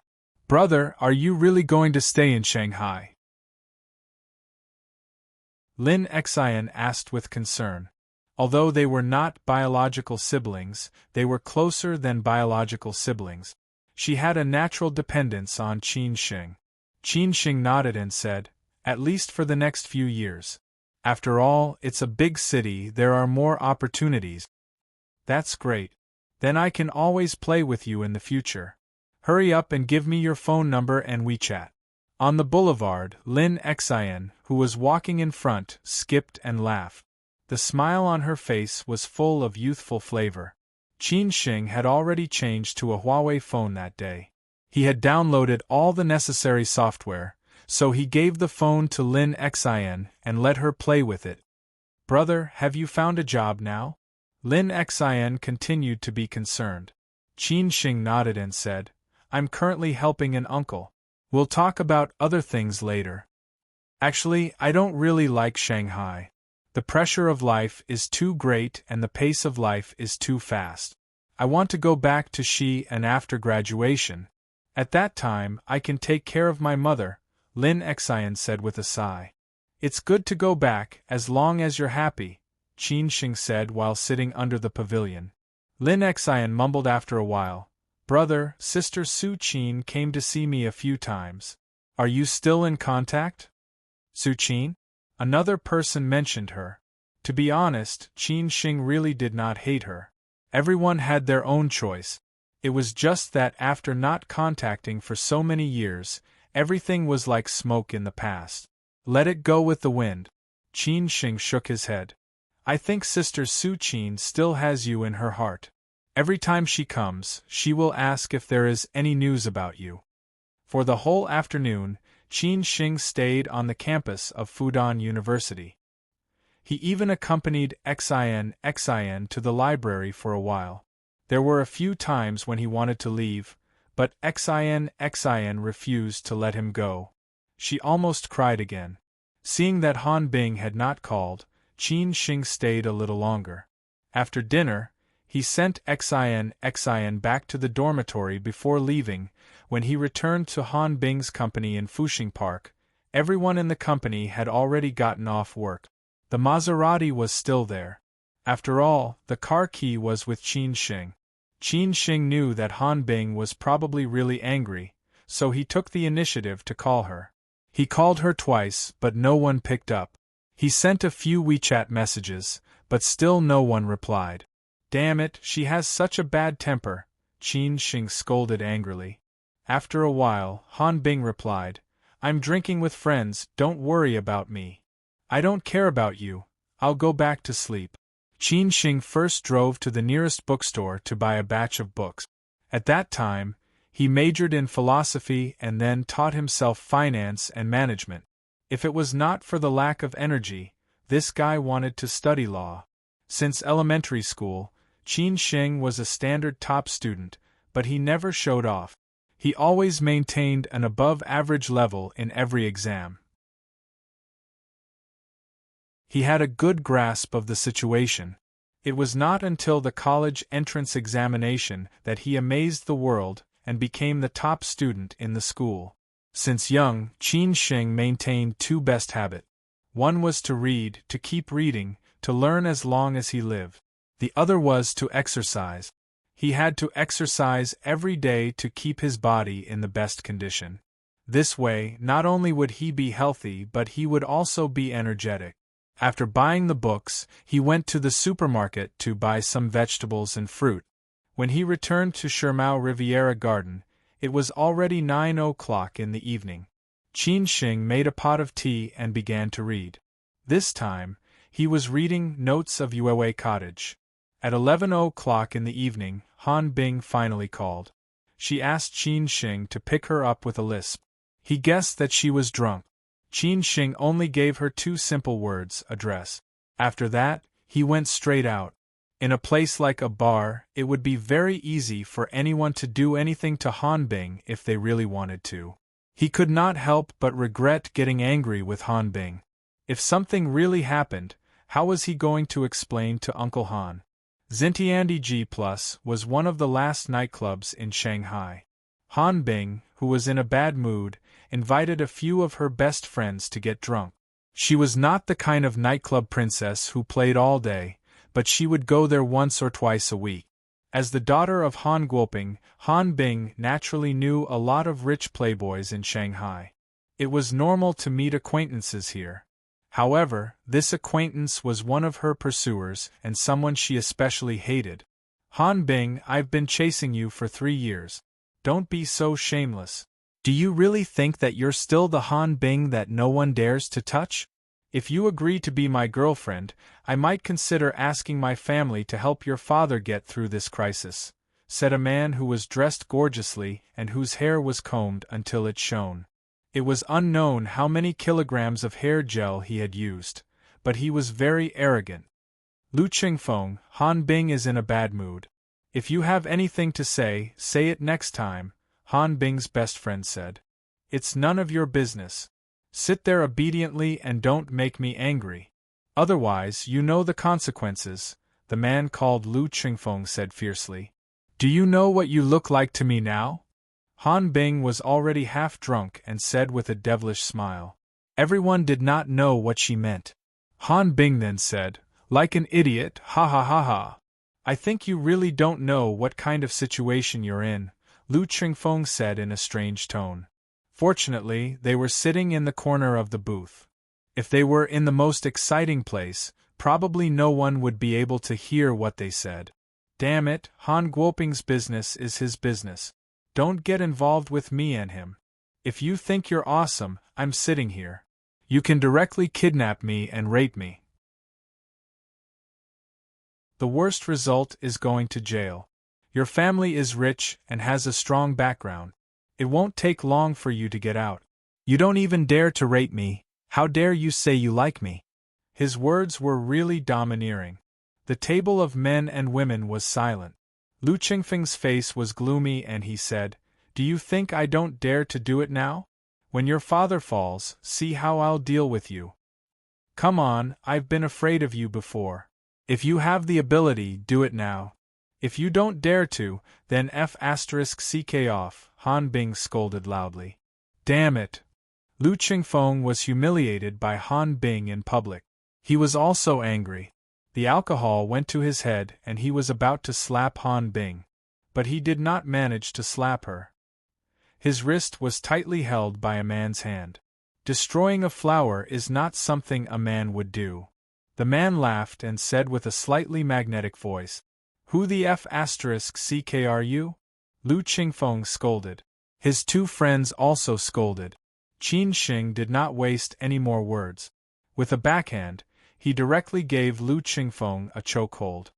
His right hand picked up a red wine bottle from the table as fast as lightning. With a bang, the bottle was smashed on the side of the table, leaving only the mouth of the bottle in his hand. He directly aimed at Lu Qingfeng's chin. The whole action was not sloppy. The few women at the side looked at Qin Shing like they were infatuated. "Looking for death?" Qin Shing said viciously. The few men only knew how to bully the weak and fear the strong. When they saw a ruthless person like Qin Shing, they were naturally afraid. Lu Qingfeng changed his face quickly. He quickly replied, "Brother, I was wrong. I was wrong." Qin Shing also did not want to cause trouble here. Otherwise, it would cause a lot of trouble for himself. Moreover, the security guards had already walked over. He directly pushed Lu Qingfeng away and said, "Get lost." The few men left eagerly. For characters like them, they might get back at him in the future, but they would definitely not suffer a loss now. Qin Shing pulled Han Bing's hand and said, "Let's go. Don't touch me. Who do you think you are?" Han Bing was still angry and shouted stubbornly. Qin Shing really could not stand her. He directly grabbed her waist and carried her away. Han Bing was originally frightened by the scene just now. Now that Qin Shing sang like this, she could only be carried away obediently. On the way, Qin Shing had already put Han Bing down. Otherwise, the security guards would have thought that she was kidnapped. Qin Shing's face was livid. He did not say a word. Han Bing was like a child who had done something wrong. She let Qin Shing pull her. After getting in the car, Qin Shing whispered, "I'll send you home. I'm in a bad mood. I don't want to go home." Han Bing muttered softly. Qin Shing said helplessly, "Then what do you want to do?" "I want to go for a drive by the beach."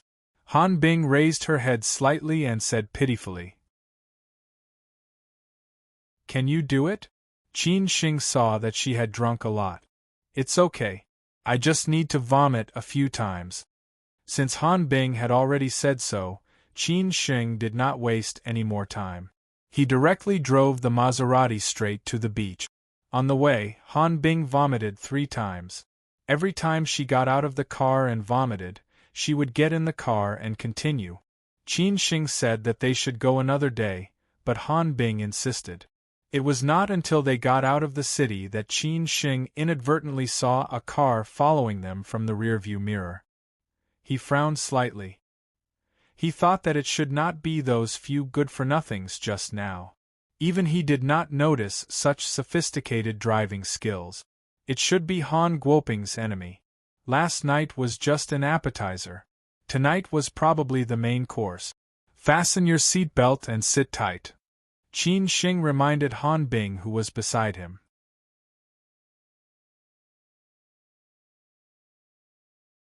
Chapter 8. Even More Domineering Than Me. New book seeking collection, seeking monthly tickets, seeking bonus tickets. What kind of enemies did Han Guoping provoke to make them fight to the death? Qin Shing had more and more questions in his heart. He had to find out, lest he got himself involved in the storm. It was not a good thing to get himself into trouble. Now that he had met such a character, even protecting himself was a problem, let alone helping others. At this time, Qin Shing thought of a man who had a good relationship with his grandfather. When he was studying in Shanghai, he took care of him. This man was known as a know-it-all, so he should know about this. However, Qin Shing had no time to think about other things now. He had to get rid of this follower first. Although Qin Shing had only driven a Maserati for a few days, cars were just like that. He could race with others on the mountain road in a Passat. Naturally, he could also race with a Maserati.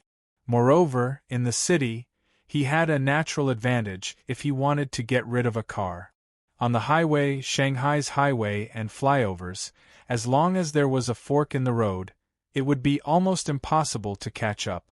Lackey, what's wrong? After vomiting a few times, Han Bing was already awake. Qin Shing's speed and serious look scared her, so she asked in panic. Qin Shing squinted his eyes and said, "Someone is following us." Hearing this, Han Bing did not dare to say anything else. For Qin Shing to be so serious, it was obviously not simple. From the nearest intersection to the overpass, the Maserati shuttled through the traffic, constantly overtaking other cars. It was obvious that the Honda Accord behind it could not keep up. Not long after, it disappeared from sight. Qin Shing then rushed to an overpass that had several forks in a row. He randomly chose an intersection and came out. After making 2 rounds outside, he got back on the expressway and headed toward the southeast of Shanghai. Finally, he completely got rid of the Honda Accord. When Qin Shing arrived at his destination, Lake Drop, it was already past midnight. He knew that there was a sea view park there. After tossing around for a night, he had to fulfill Han Bing's wish, and this was the best location. Looking at the sea at night, other than hearing sounds, nothing could be seen. Only the distant lighthouse or the lights of the cruise ship were still on. Mountains, rivers, seas, Qin Shing was in awe of nature. In front of them, humans were really too small. Qin Shing, thank you, Han Bing said subconsciously when they were standing by the sea. Qin Shing was stunned for a moment. Did the sun rise from the west? How could this demoness say the word thank you? So he said, "It's not easy to hear this word. Get lost, don't be so shameless." In the next second, Han Bing returned to her original state. Han Bing took off her high heels, stepped on the beach barefoot, and ran towards the sea. When the waves came, she smiled and retreated. When the waves retreated, she chased after the tracks and continued to move forward. In the end, her delicate little feet were swallowed by the waves, and the air was filled with her light laughter. Qin Shing held her high heels and stood in the distance, watching quietly. At this moment, Han Bing was no longer the spoiled and willful Miss Perfect, but a little girl who would never grow up. "Ah!" Han Bing shouted with all the strength in her body. After an unknown period of time, she finally got tired and sat beside Qin Shing, not afraid that the sand would dirty her expensive clothes. "I was born in Tianshui, Gansu Province. The environment there was very bad. When I was young, my family was very poor, so poor that we couldn't even eat our fill. The clothes I wore were all mended. During the new year, everyone wore new clothes, but I still wore my old clothes. When I went to school, my mother borrowed money from relatives and friends." Drunk and tired, Han Bing was finally willing to sit down and talk. "My home is in Xi'an, not far from your hometown," Qin Shing said casually. At least they were both from the northwest. "My father ran away from home when I was 6 years old. He said that he wanted to go out and try his luck. He couldn't just die of poverty in that broken place. For the next 10 years, my father would only come back during the new year. Sometimes, he wouldn't even come back during the new year. The longest I can remember is that I only saw him once in 3 years. My mother worked hard at home to take care of my grandparents and me. Life was very hard at the beginning. The whole family was supported by my mother until my father's business started to get better. But my mother was a woman in her 30s, but others thought she was already in her 50s, haha. When I was 16, my father brought my mother and me to Shanghai. When I was 16, my dad brought my mom and me to Shanghai. From then on, I became a child of a rich family. Everything was the best, and everyone revolved around me. But my mom and I rarely saw my dad. Sometimes it was a week, sometimes it was a month. I knew he was busy, but no matter how busy he was, he had to go home. Later on, I found out that my dad had other women, and more than one. I hugged my mom and cried, "Damn it, who was the one who accompanied you through the most difficult days?" My mom said that my dad didn't have it easy. What else could I say? From then on, I hated him. Later, his business became bigger and bigger, and he came home less and less often. I also went to college and was sent abroad to study. At that time, my mother was the only one left at home. It wasn't until I received the bad news and came home that I found out that my mother had stomach cancer. When she found out, it was already in the late stage, but she didn't tell anyone. She endured the torture of the disease by herself. When I came home, I cried so many times that I fainted. I was so angry that I almost slapped him. I said, "Do you only live for money? What did my mother do in her previous life to marry you in this life? Do you know how much you owe her? You can't even pay her back in a few lifetimes."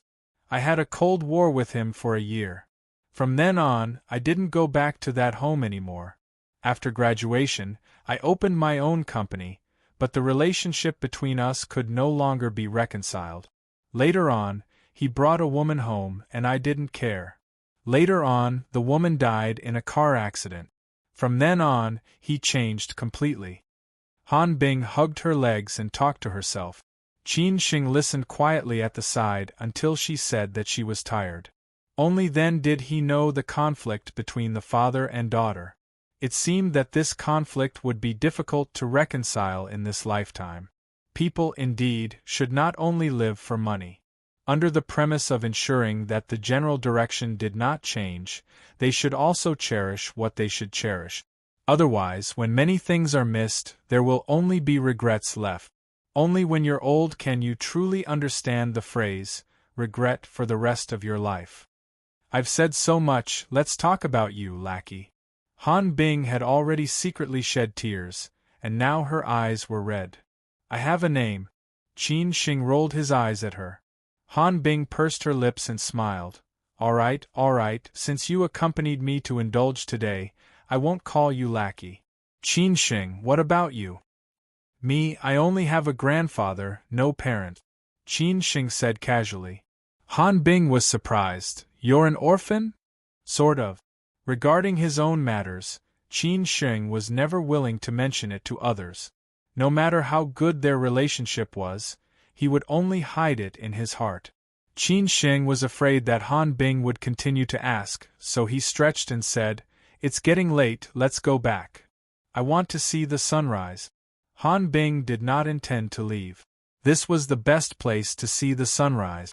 Qin Xing was just about to let Han Bing give up on this idea, but he realized that danger had already arrived. The bright moon shines on the great river, a talented man with a beautiful woman, how romantic. A man said with a slight playful tone, and slowly walked towards Qin Xing and Han Bing. He was playing with a dagger in his hand, and the cold light reflected under the moonlight was a little scary. Han Bing subconsciously hugged Qin Xing. If Qin Xing left her at this time, no one would know that something had happened to them in this wilderness. With a fragrant and warm jade in his arms, it was rare for him to take advantage of a beautiful woman. Qin Xing was a little reluctant, but now was not the time to talk about love. At least he had to solve the problem first. You were the one who followed us just now, right? Qin Xing let go of Han Bing, got up and took 2 steps forward, leaving enough buffer area without threatening Han Bing. There was a scar on the left cheek of the man, which was shocking under the moonlight. He laughed and said, "You're quite capable. You could even find me when I was so hidden, and you could even get rid of me. If I didn't use some connections to check the car plate, I really wouldn't know that you guys would come here to flirt." Looking for me or her? Qin Xing was not sure. After all, he had a lot of enemies. Otherwise, there would be people chasing him all over China, and some even wanted to kidnap him back to be a son-in-law. There were so many weirdos in this world. The knife-scarred man was also very direct. He pointed to Han Bing, who was not far away, and said, "Why would I look for you? Of course I'm looking for a beautiful woman. Such a beautiful woman, I've been drooling over her for a long time." Master Han's enemy? Qin Xing continued to ask. The knife-scarred man continued to play with the dagger in his hand. It was a 30 centimeters bayonet, extremely sharp. Han Guoping dares to call himself Master Han? You really think you're somebody? To be honest, I really don't want to talk nonsense with you. I heard that you injured 2 of my men yesterday. If you want to live, then tell me. I was wrong. I'll pretend that nothing happened and ask you to get lost immediately. If you don't know what's good for you, then today might be the day you die, the knife-scarred man said in a strange tone. It was obvious that he did not take Qin Shing seriously and was full of confidence. Qin Shing turned around and looked at the delicate Han Bing. He smiled faintly and said, "She's my girlfriend. You want me to hand my girlfriend over to you? Why don't you ask me to f***ck your ass?" Interesting. Remember my name, Yang Deng. In case you don't even know who killed you, the knife-scarred man, who was Yang Deng, said with a smile. As soon as he finished speaking, he had already thrown the bayonet to the front and rushed towards Qin Shing. He caught the bayonet halfway and the whole movement was very satisfying. Qin Shing did not have a weapon in his hand, so he was obviously at a disadvantage. He could also tell from the man's aura and movements that he was not an ordinary person. If he wanted to pass this stage tonight, he would probably have to pay a price. Qin Shing was afraid that he would hurt Han Bing, so he could only bite the bullet and go forward. When the 2 of them came into contact, the bayonet in Yang Deng's hand attacked Qin Shing with a series of movements. He was obviously an expert in using knives. Qin Shing could only tiredly dodge, while Yang Deng's footsteps were very steady. There were no flaws at all. Qin Shing wanted to grab the bayonet with his bare hands, but there was basically no chance in a short period of time. Yang Deng caught the bayonet that was falling from Qin Shing's right hand under his armpit. At the moment when Qin Shing was careless, the bayonet cut Qin Shing's arm. This was after Qin Shing realized that he had exposed a flaw. Otherwise, the skin on his chest might have been directly cut open. Good skill. Qin Shing took a few steps back and said with sincerity. Yang Deng was actually very shocked in his heart. From the man in front of him, he could tell that this man's strength was not simple. His advantage was using knives. If he really fought with this man head-on, he would probably be in danger. You're not simple either. I haven't met a tough guy for some time. I didn't expect to win the lottery tonight. Holding the bayonet, Yang Deng faced Qin Shing and sneered. Qin Shing slowly took off his suit jacket and twisted it into a rope. He straightened his hands, bent his knees and bent his waist. He said unhappily, "I haven't been injured for a long time. Since you think so highly of me, how disappointed would you be if I don't play well with you?" "Good, you're even more domineering than me." Yang Deng was stunned for a moment. He did not expect this man to be even more domineering than him. Qin Shing was like a hungry wolf staring at its prey. He gritted his teeth and said, "I'm new here, sorry to offend you."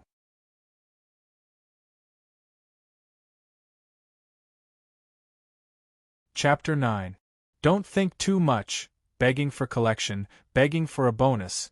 Qin Shing was injured. Han Bing instantly became nervous.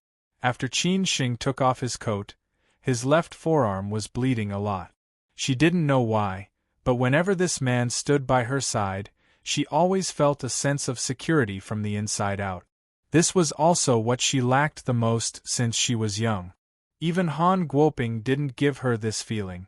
This man, whom she had only known for a few days, made her feel so secure. Han Bing had seen the world before. The 2 men last night looked good but were useless. They could scare ordinary people, but when they met a real master, they had no power to resist at all. That was why Qin Shing could easily deal with them. But tonight, this man dared to come here alone, so he was definitely not simple. Now that Qin Shing was injured, she didn't know if Qin Shing was his match. She didn't even think about what would happen to her if Qin Shing lost. She just hoped that Qin Shing could win. The coat was Qin Shing's weapon. When Yang Deng rushed over, Qin Shing directly threw the coat at Yang Deng's face. Yang Deng dodged in time, and the bayonet went straight for Qin Shing's chest. Qin Shing dodged sideways and caught the other end of the coat at the same time. He lifted his knee and went straight for Yang Deng's abdomen. The bayonet in Yang Deng's hand went straight for Qin Shing's neck. Qin Shing gritted his teeth and let the bayonet slash across his chest, leaving a bloody mark. In a split second, he wrapped his coat around Yang Deng's arm. When Yang Deng wanted to avoid Qin Shing's knee strike, Qin Shing pulled Yang Deng's arm upwards. Then, he loosened his grip and elbowed Yang Deng's head directly. The lethality of this elbow strike was off the charts. When a person's brain received an instantaneous blow, he or she would feel dizzy for a short period of time. Experts often took advantage of such a time gap to hit the target. Of course, Qin Shing would not miss such an opportunity. He punched Yang Deng's face again. Then, he punched Yang Deng's chest several times consecutively, causing Yang Deng to take a few steps back. In the end, Qin Shing jumped high and kicked Yang Deng's face, sending him flying. Yang Deng's head suffered such heavy blows one after another. At worst, he would have a severe concussion.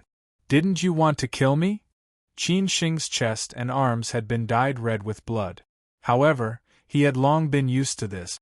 It was really miserable when it was worse than this.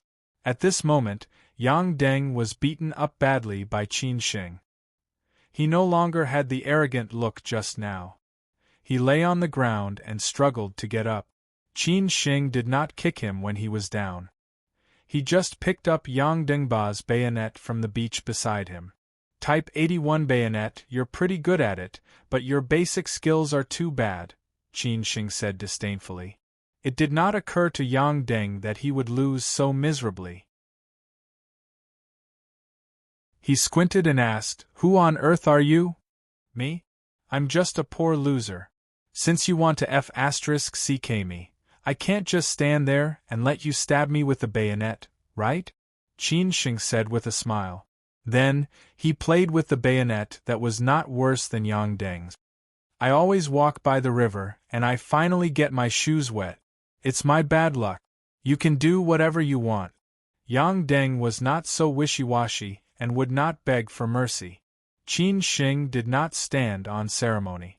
He raised the bayonet and stabbed it directly into Yang Deng's thigh. Then, he squinted and said, "Shanghai is a big city. Killing people is against the law. I don't have a strong background like you guys, but you have to pay a price. Otherwise, you think I'm easy to bully. This stab is your punishment. As for what you and the people behind you want to do, it's up to you. Anyway, I can feed myself. As long as you don't kill me, I will accompany you to the end," Qin Shing continued. "It's getting late. We should go back. You can think of a way yourself." Qin Shing found Yang Deng's phone and threw it directly into the sea under Yang Deng's puzzled eyes. This was also his usual way of doing things. Yang Deng directly cursed in his heart.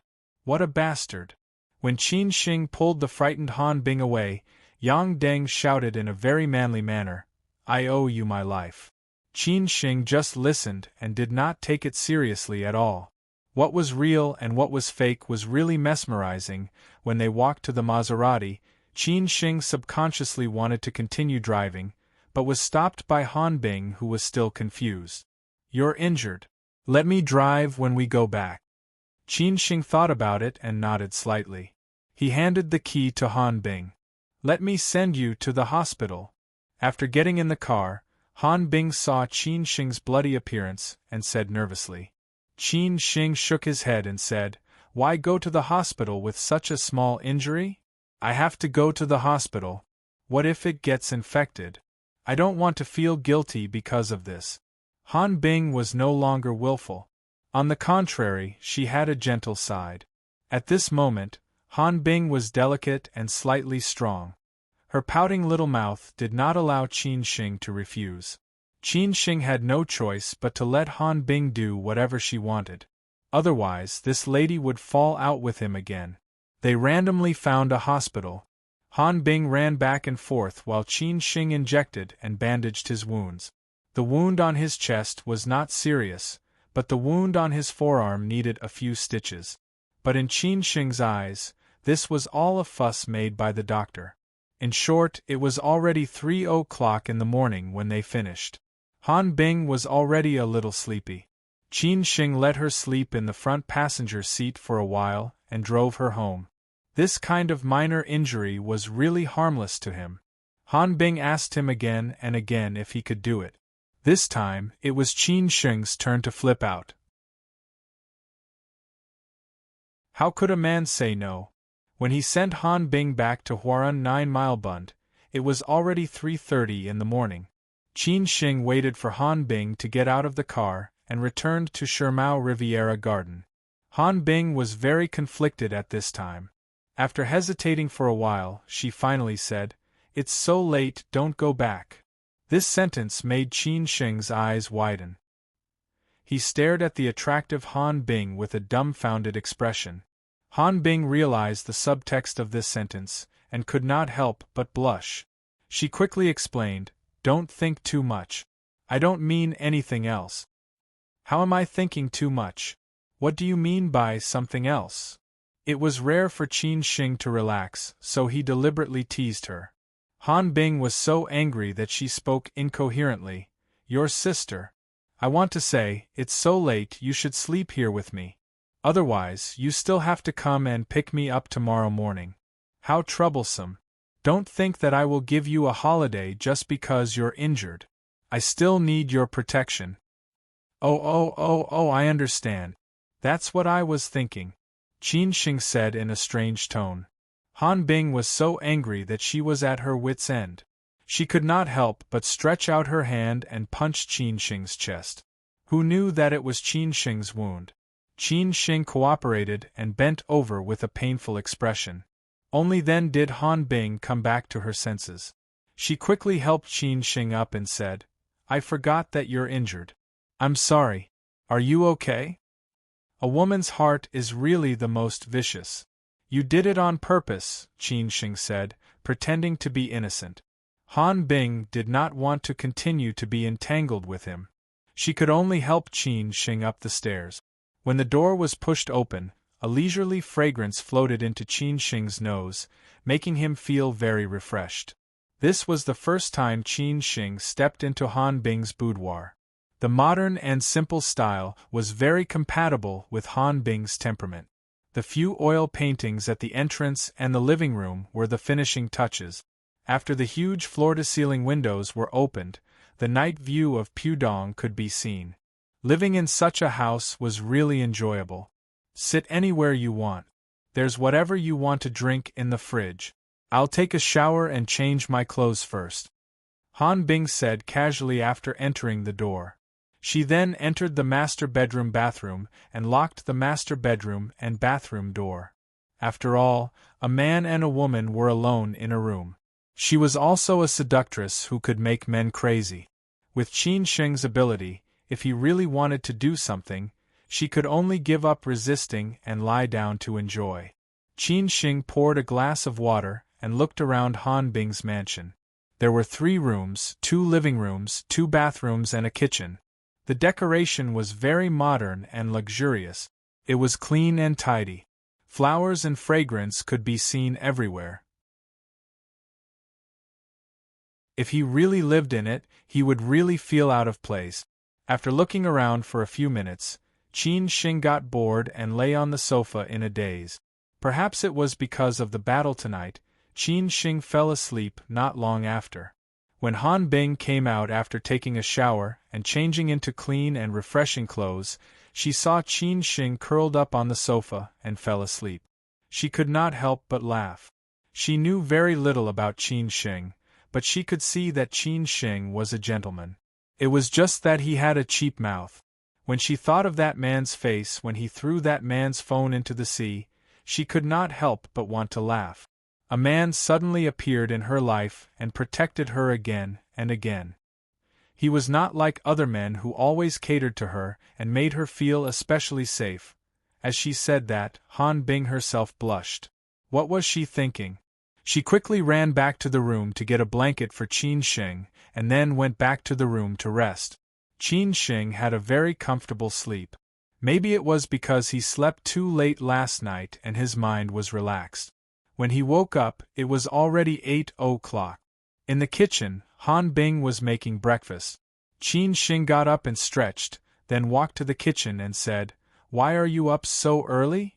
"I'm awake, wash up and come out for breakfast," Han Bing, who was wearing an apron, said with a smile.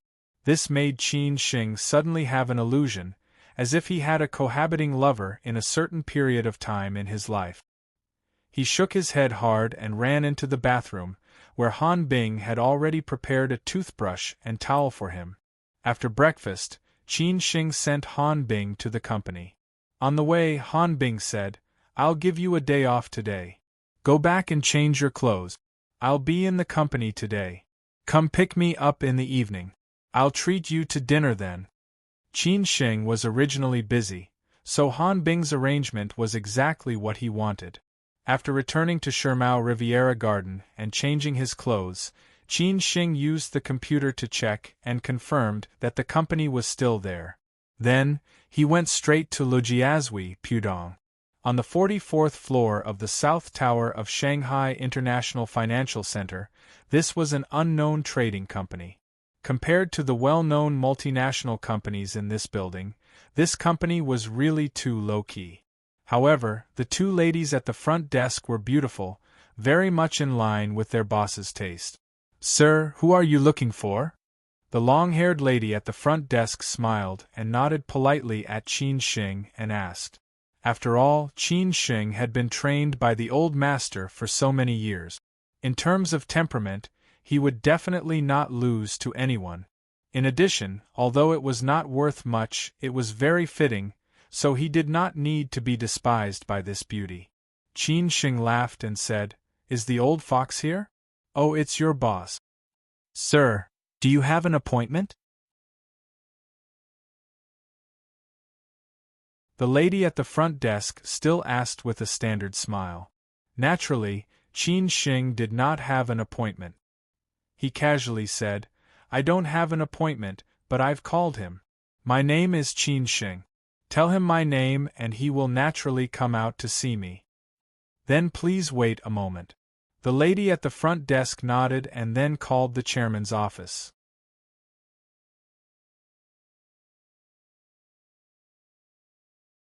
Chapter 10. There was no more chance, a new week begins. I hope the strongest counterattack will get better and better. P.S. Today is my birthday. Happy birthday to myself. Qin Shing was bored, so he looked at the layout of the company's entrance. This old man was indeed a wicked man. He must have spent a lot of money to arrange the company's feng shui. But he still had the temperament of a nouveau riche. It was magnificent and vulgar. He must have made a lot of money in the past few years. "Oh, my little ancestor, I thought I heard it wrong. I didn't expect it to be you." The man had slicked back hair.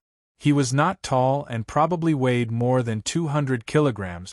He had a fat head and big ears. His face was full of muscles. He shouted as he walked. It was the first time for the two beauties at the front desk to see the big boss like this. They wanted to laugh but did not dare to. They could only hold it in for fear that the boss would fire them later. Qin Shing kept staring at the middle-aged man with a smile. When he trotted in front of Qin Shing and was about to give him an excited hug, Qin Shing had already imagined the scene. It was too painful to look at. He estimated that the two beauties would even vomit last night's dinner. So he directly reached out to stop him. "Stop, stop, stop. Old fox, I know you are very happy and excited to see me. But you have to calm down, calm down. You boy, you are finally willing to show up after disappearing for so long. I thought your head was already in another place." The middle-aged man laughed and said. Qin Shing rolled his eyes. "Can't you think of something better? You can't wait for me to die? Even if I die, you, a nouveau riche full of sins, will definitely die before me. Damn it. Why are you saying these morning words in the daytime? Let's go to my office and have a good talk." The middle-aged man spat and then pulled Qin Shing into the company. Qin Shing smiled and said, "Your two beauties at the front desk are not bad. If you are interested, I will introduce them to you." Qin Shing shook his head and said, "No, you can enjoy them slowly. A gentleman does not take away others' love." F***ck off. The middle-aged man's name was Jiang Xianbang. He was mainly in the import and export trade and was also a powerful broker. In his early years, he did some shady things, such as digging up graves and smuggling antiques. Later, he retired from the business and used money to build a network of connections. He met 2 or 3 noble people and experienced many ups and downs. At the worst, he almost lost his life. Only then did he have the stable life he had today. One of his benefactors was Qin Shing's grandfather. Back then, Jiang Xianbang had nowhere to go and went to Zhongnan Mountains to find a master to solve his doubts. He met Qin Shing's grandfather by chance. Seeing that Jiang Xianbang was not a bad person and had accumulated a lot of good karma over the years, Old Master gave him a few words of advice and let him meet the ox-nosed Taoist at Leguantai. Only then did Jiang Xianbang avoid a disaster and walk on the right path. When Qin Sheng went to Shanghai to study, Jiang Xianbang had been taking care of him, so the two were very close. But Qin Sheng did not have too much contact with Jiang Xianbang because of his grandfather's advice. Jiang Xianbang's office was luxurious. The huge floor-to-ceiling windows overlooked the entire Pudong financial district. The office was full of red sandalwood furniture, which was as tacky as ever. There was a wall of books behind the desk, which was full of books and biographies of famous Chinese and foreign people. But they were just for show. Maybe he had not read many of them. Shaoli, bring out my best ancient pu'er tea from Tongqing Hall. Jiang Xianbang asked the female secretary to make tea. This female secretary was even prettier than the receptionist. Her butt swayed as she walked. Jiang Xianbang did not mind Qin Sheng's presence at all. He slapped the female secretary's butt hard. What he got in return was a coquettish grumble from the secretary. Qin Sheng knew that he liked beauties. After all, he was not married and had no children. He said that he was too evil and did not want these karma to accumulate on his wife and children. It was best to be alone. Tell me, when did you come back to Shanghai? Why didn't you tell me? Are you looking down on me, a nouveau riche? Jiang Xianbang had never regarded Qin Sheng as an ordinary person. He had seen countless people. The first time he saw this child, he felt that he was intelligent. Moreover, there was the old antique behind him. Naturally, he did not dare to look down on him. I just came back a few days ago. I came to find you immediately after I finished the trivial things. I was going to eat and drink for a few days, Qin Sheng said with a smile. Eat and drink whatever you want. I don't have anything, but I don't lack money. I can't bring it with me when I'm alive, and I don't have any children or worries. Only spending it is practical. Jiang Xianbang lit a cigar and laughed. His attitude toward life was extremely open-minded. He had long seen through everything. How about you call me Godfather and I will leave these things to you? Jiang Xianbang's eyes suddenly flickered and he asked thoughtfully. Qin Sheng was slightly absent-minded and immediately replied, Ha ha, you want to take advantage of me? Dream on. Jiang Xianbang did not care about Qin Sheng's refusal. He just said it on a whim. Well, he did not deserve it. How is the old master? I haven't seen him for many years. It's a pity that the old master did not allow me to visit. Jiang Xianbang sighed and knew that he had committed too many sins. Qin Sheng was a little disappointed and said slowly, Grandpa died 2 years ago. Hearing this news, Jiang Xianbang was a little shocked.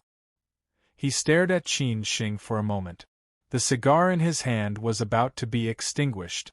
Then he asked in a trembling voice, The old master passed away? Qin Sheng nodded and did not say anything. Since he was a child, he and his grandfather had depended on each other. He had seen through many things that his grandfather had said. Everything was fate. Death was the only way out in life. It was just a matter of time. The old master has passed away. What are your plans? After all, Jiang Xianbang owed Qin Sheng a favor, so this favor could only be returned to Qin Sheng. In the future, I will take root in Shanghai.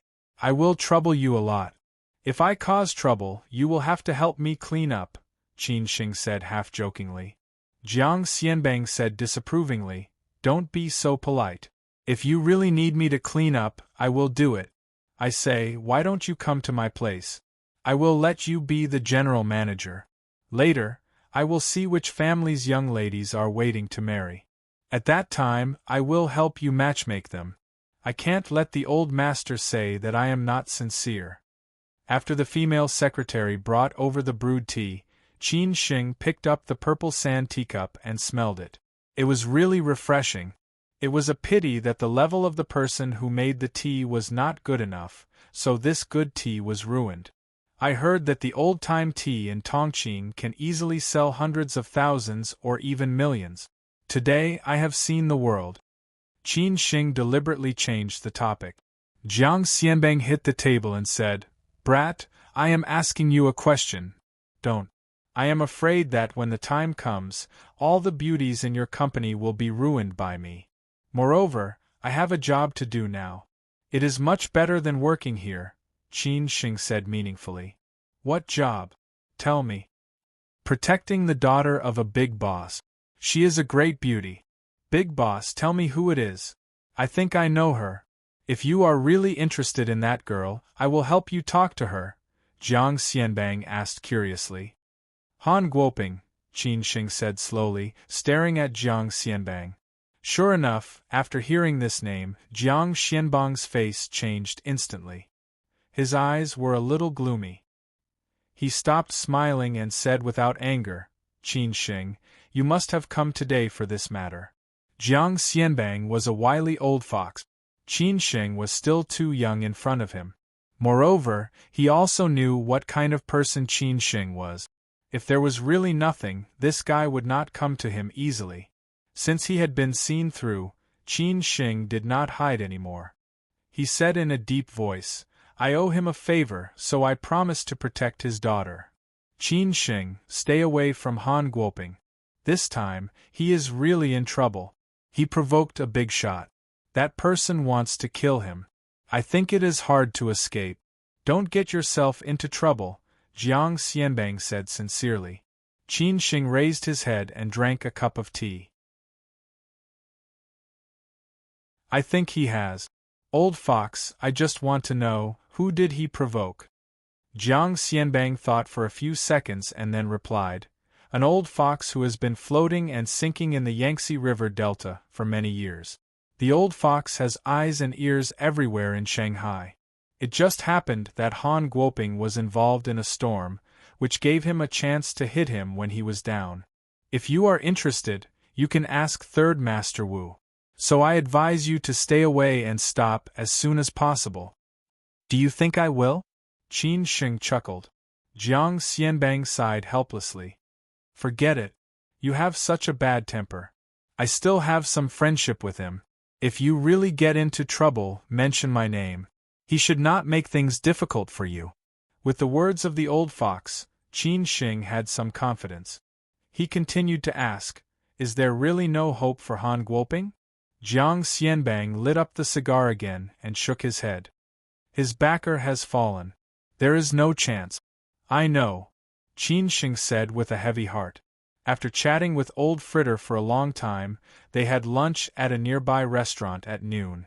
Old Fritter had originally said that he would hold a welcoming dinner for Qin Shing at night, but Qin Shing declined, saying that they would meet again another day when they had time.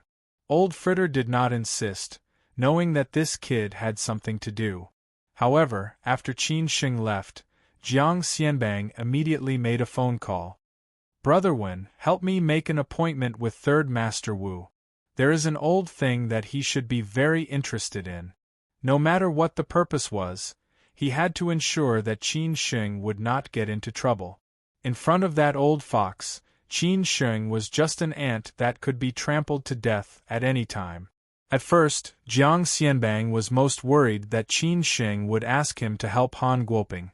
It was not that he did not have the ability, but he must not get involved in this mess. When he returned to Han Bing's company, it was already past 4 in the afternoon. Because Qin Sheng was injured last night, Han Bing did not make things difficult for him today.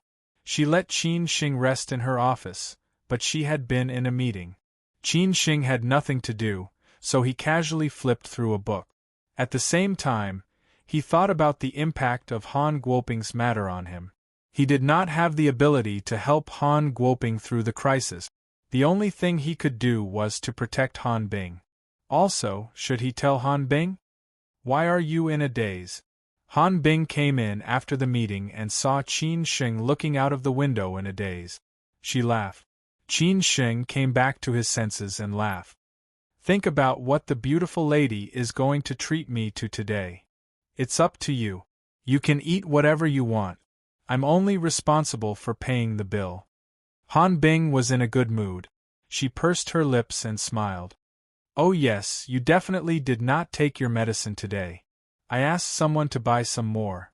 It's on the table. Hurry up and eat it. Qin Sheng stared at Han Bing with a look of disbelief. What's wrong? Han Bing asked doubtfully. Qin Sheng said, Did the sun rise from the west? Why are you suddenly so nice to me? I'm not used to it. Don't tell me that you plan to repay me with your body because I saved you? A hero saves a beauty. A good-looking hero will repay you with his body. An ugly one, on the other hand, will be forever grateful. In my next life, I'll be a cow or a horse to repay the benefactor. You belong to the latter. Han Bing rolled her eyes at Qin Sheng and said unhappily. Qin Sheng gritted his teeth and said, Damn you. Eat or not? Han Bing's face immediately changed. Qin Sheng could only reply, Eat, eat, eat.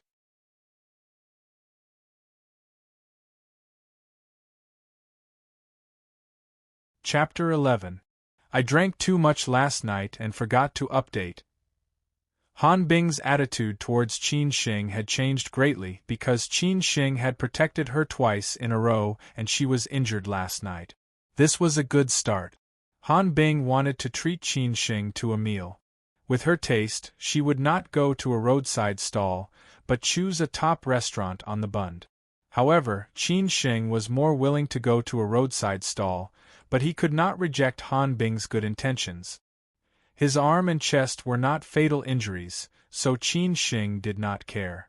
He would recover after a while, but Han Bing still insisted on driving. Those in the company who knew Qin Sheng's identity knew that he was Han Bing's assistant, and those who did not know would think that he was Han Bing's boyfriend.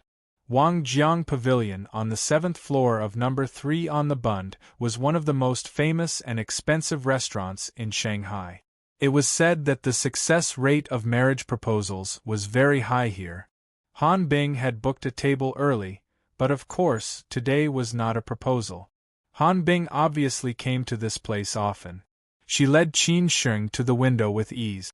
Looking at the night view of the entire Pudong, and then looking at the surrounding guests, each of them dressed in bright and beautiful clothes, they were either rich or noble. Qin Sheng was more or less not used to this kind of place. If you take me to a roadside stall and eat meat and drink wine, I will be even happier. A meal here is probably worth dozens of barbecue meals. Qin Sheng was in a good mood as he sat opposite Han Bing and admired the beauty, who was no longer cold and had a smile on her face. Everyone's living environment was different. Han Bing had started elite education since she was a teenager, and later went abroad to study. Her friends were all super rich and beautiful like her. Naturally, she could not understand the kind of comfort that Qin Sheng was talking about. You loser, ordinary people don't even have a chance to eat and you're complaining. Have you ever seen a boss treat a driver and bodyguard to such a big meal? Besides, those are all junk food, not clean, aren't you afraid of getting sick? Han Bing glared at Qin Sheng. She really could not give him a good face. He was taking advantage of her. Qin Sheng curled his lips and said, That's true. Anyway, you're the one paying for it. I'm just freeloading, I'll eat whatever you want. Then shut up, Han Bing snorted. A man and a woman were sitting at the table closest to Qin Sheng and Han Bing. They seemed to be a couple and were flirting at the moment. When they heard what Qin Sheng and Han Bing said, they did not despise them. They just felt that it was funny. However, when the man heard Qin Sheng's voice, it seemed to be a little familiar. He frowned and shook his head, thinking that it was impossible to meet him here. When he turned around to find out who Qin Sheng really was, Qin Sheng just got up and went to the bathroom. However, from this back view, the man already knew the answer he wanted. His eyes were a little hot, and he grinned, looking like a fool, making his girlfriend sitting opposite him look puzzled. After Qin Sheng walked far away, the man slowly got up and whispered a few words to his girlfriend. Then, he sat directly opposite Han Bing, which was Qin Sheng's seat. "Beauty, we seem to have met somewhere before. You should be the girlfriend of one of my friends, right?" the man said to Han Bing with a smile. Han Bing was playing with her phone when she saw a strange man sitting opposite her. She was wondering what was going on, but when she heard this sentence, she knew what was going on. She was already used to this kind of vulgar and unbearable pickup line, so she directly replied, "Sorry, I don't know you, and I don't want to know you. Beauty, don't be so harsh. Let's be friends. Maybe we'll have many interactions in the future." The man was very thick-skinned, and he kept on pestering her. Han Bing stared at this uninvited guest. He was handsome and had a good temperament. His smile was a little evil. He wore a Patek Philippe on his wrist, and his clothes were either Armani or Versace. His net worth was probably not low. At such a young age, he must be from a rich family. However, she had seen too many vegetables like this, so she was not interested at all. "Do you have a net worth of 1 billion? Han Bing asked very randomly. This sentence made the man stunned. After he came back to his senses, he laughed and said, "I didn't expect a beauty's taste to be so tricky.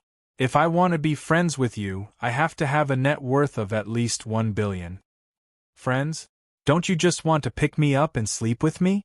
If you don't have this price, you'd better find someone else." Han Bing was already a little disgusted and said very impolitely, "So direct. It seems that your friend must have a net worth of more than 1 billion? The man asked persistently. Han Bing sneered and said, "Whether he has a net worth of 1 billion or not has nothing to do with you. Most importantly, he is my boyfriend. Even if he is poor, I am also his woman." Han Bing did not have any other thoughts. She just wanted to use the simplest reason to make the man retreat and stop bothering her. "Oh, then I have to see what kind of man can have a beauty like you." The man was not angry at all. "Are you leaving or not?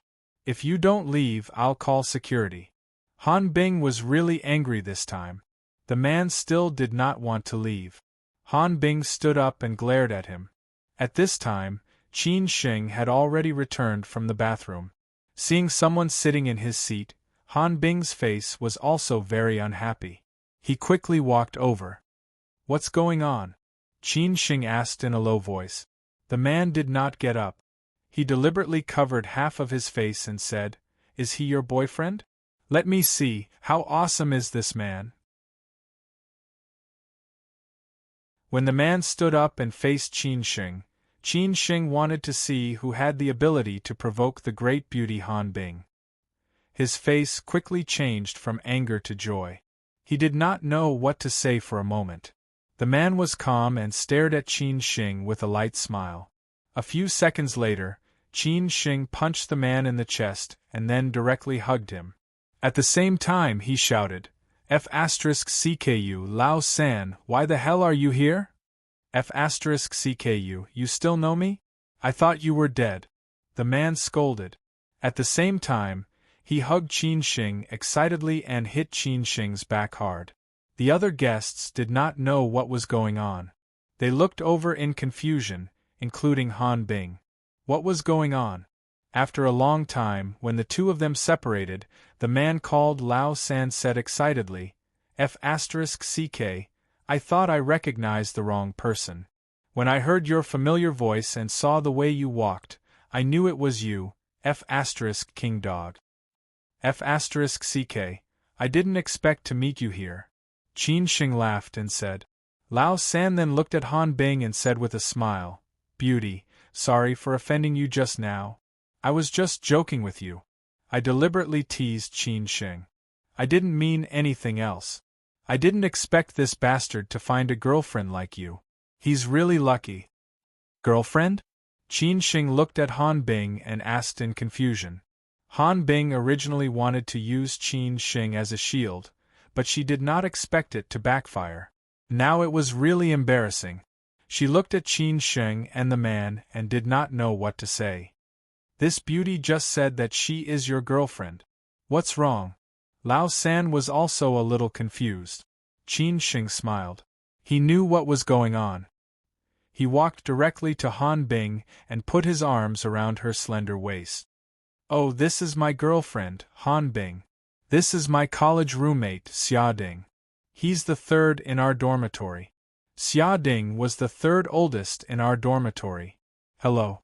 Han Bing nodded politely and smiled. But she directly reached out and pinched the tender flesh on Qin Sheng's waist. Although Qin Sheng felt the pain, he could only smile and bear it. He had to say that Han Bing's waist was really soft. Hello, sister-in-law. Don't be angry about what happened just now. It's all a misunderstanding. It was rare to meet a university friend, so Xia Ding was in a good mood. There were 4 university roommates.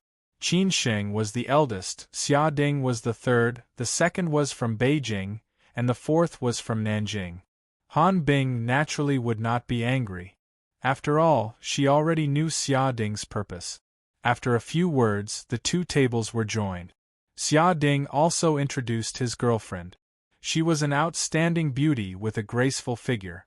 But Qin Sheng knew Xia Ding very well. This guy had been with thousands of women, but not a single one had touched him.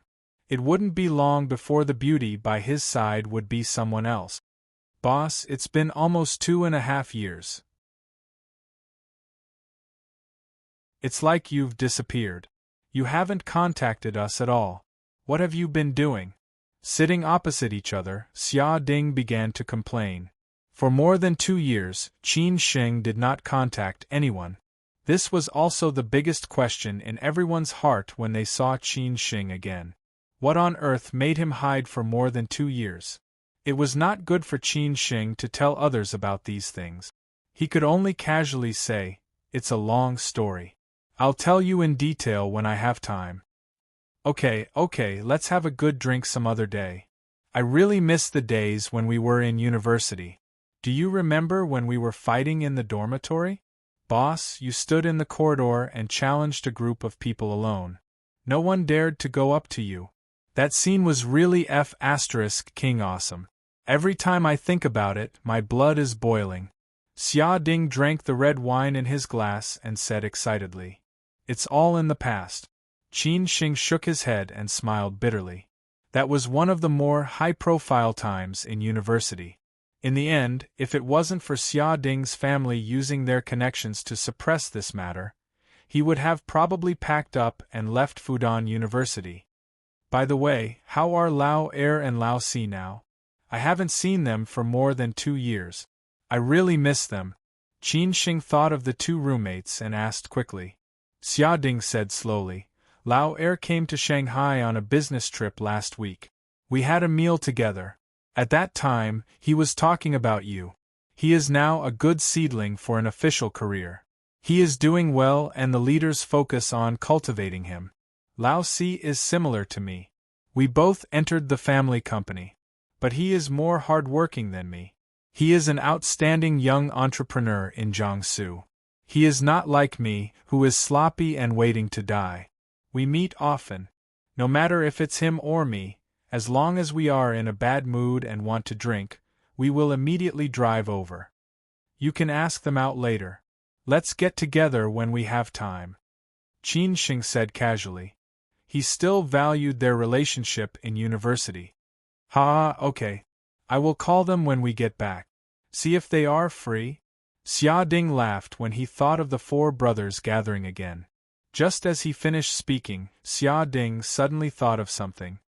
Boss, if I send them a photo and say that you are in Shanghai, do you think they will come over now? Qin Shing did not stop him. So Xia Ding took out his phone and deliberately took a photo of Qin Shing and Han Bing. Without saying anything, he WeChat sent it to Lao Er and Lao Si. Almost as soon as he put the phone on the table to wait for the message, Lao Si called first. He asked directly, Xia Ding, F*CKU. I won't talk nonsense with you. Number 7 Wang Jianggu on the bund. Are you coming? Although Xia Ding was scolded by Lao Si, he was not angry at all. I am in Suzhou. I will definitely come over in 2 hours. Lao Si, who was in Suzhou, said without hesitation and then directly hung up. Xia Ding turned on the speaker so everyone could hear it. Just as Lao Si hung up, Xia Ding was about to make a few jokes. Lao Er called and also went straight to the point. Where are you? Shanghai bund. Xia Ding was stunned by Lao Er's aura and said hesitantly. Lao Er, who was still talking and laughing at the wine party, said in a low voice, I have booked the ticket. I will send the flight number to you. Send a car to pick me up. After that, he directly hung up. Xia Ding laughed heartlessly and said, Are they crazy? Han Bing and the beauty looked at each other. Qin Shing raised his head and drank the red wine in his glass. At this moment, he was a little emotional. Who didn't have a few brothers in this life who were close to them?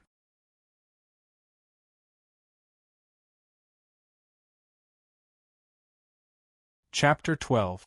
Brothers Gather. Qin Shing's university life was simple and plain, without too many ripples. Other than attending classes and working part-time, he spent most of his time in the library and elective classes. He just wanted to live a fulfilling life. His closest friends in university were his 3 roommates. Although he had a failed relationship, it was not a waste for him to be able to get to know these brothers. Let's go somewhere else. This place is not suitable for us. Since Lao Er and Lao Si were coming, Qin Shing knew that they would not go home until they were drunk tonight. This kind of place was not suitable for them to vent their feelings. Xia Ding knew what Qin Shing meant and said casually, It's okay, let's fill our stomachs first. They still need 2 or 3 hours to get here. We'll go straight to our old place later. Xia Ding and his girlfriend had just arrived and had not ordered yet. Since they were sitting at one table, they only ordered now. Han Bing knew that Qin Shing had never been to such a place before, so she took the initiative to order a few dishes for Qin Shing. The two of them looked so intimate that they really looked like a couple.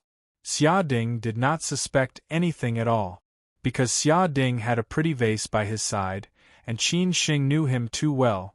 He did not dare to ask too many questions.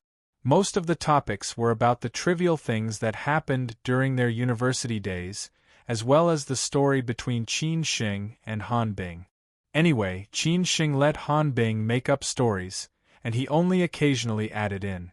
Whenever Xia Ding asked about the things that happened in the past 2 years, Qin Shing would just brush it off. Han Bing was very interested, but Qin Shing always avoided it. Coming out of Wang Jianggu, Xia Ding directly let the beautiful vase beside him take a taxi and leave. Just as he said before, if it was a woman he truly loved, he would never come to such a place to eat. Instead, he would cook delicious home-cooked dishes for her at home. After the beauty left, Xia Ding looked at Han Bing and asked deliberately, Sister-in-law, are you coming with us? No, I'm too tired today. I'll go back and rest early. It's rare for the 4 of you to get together, I won't disturb you. Han Bing was already tired from acting this scene. Now that there was a chance to escape, she naturally would not get involved.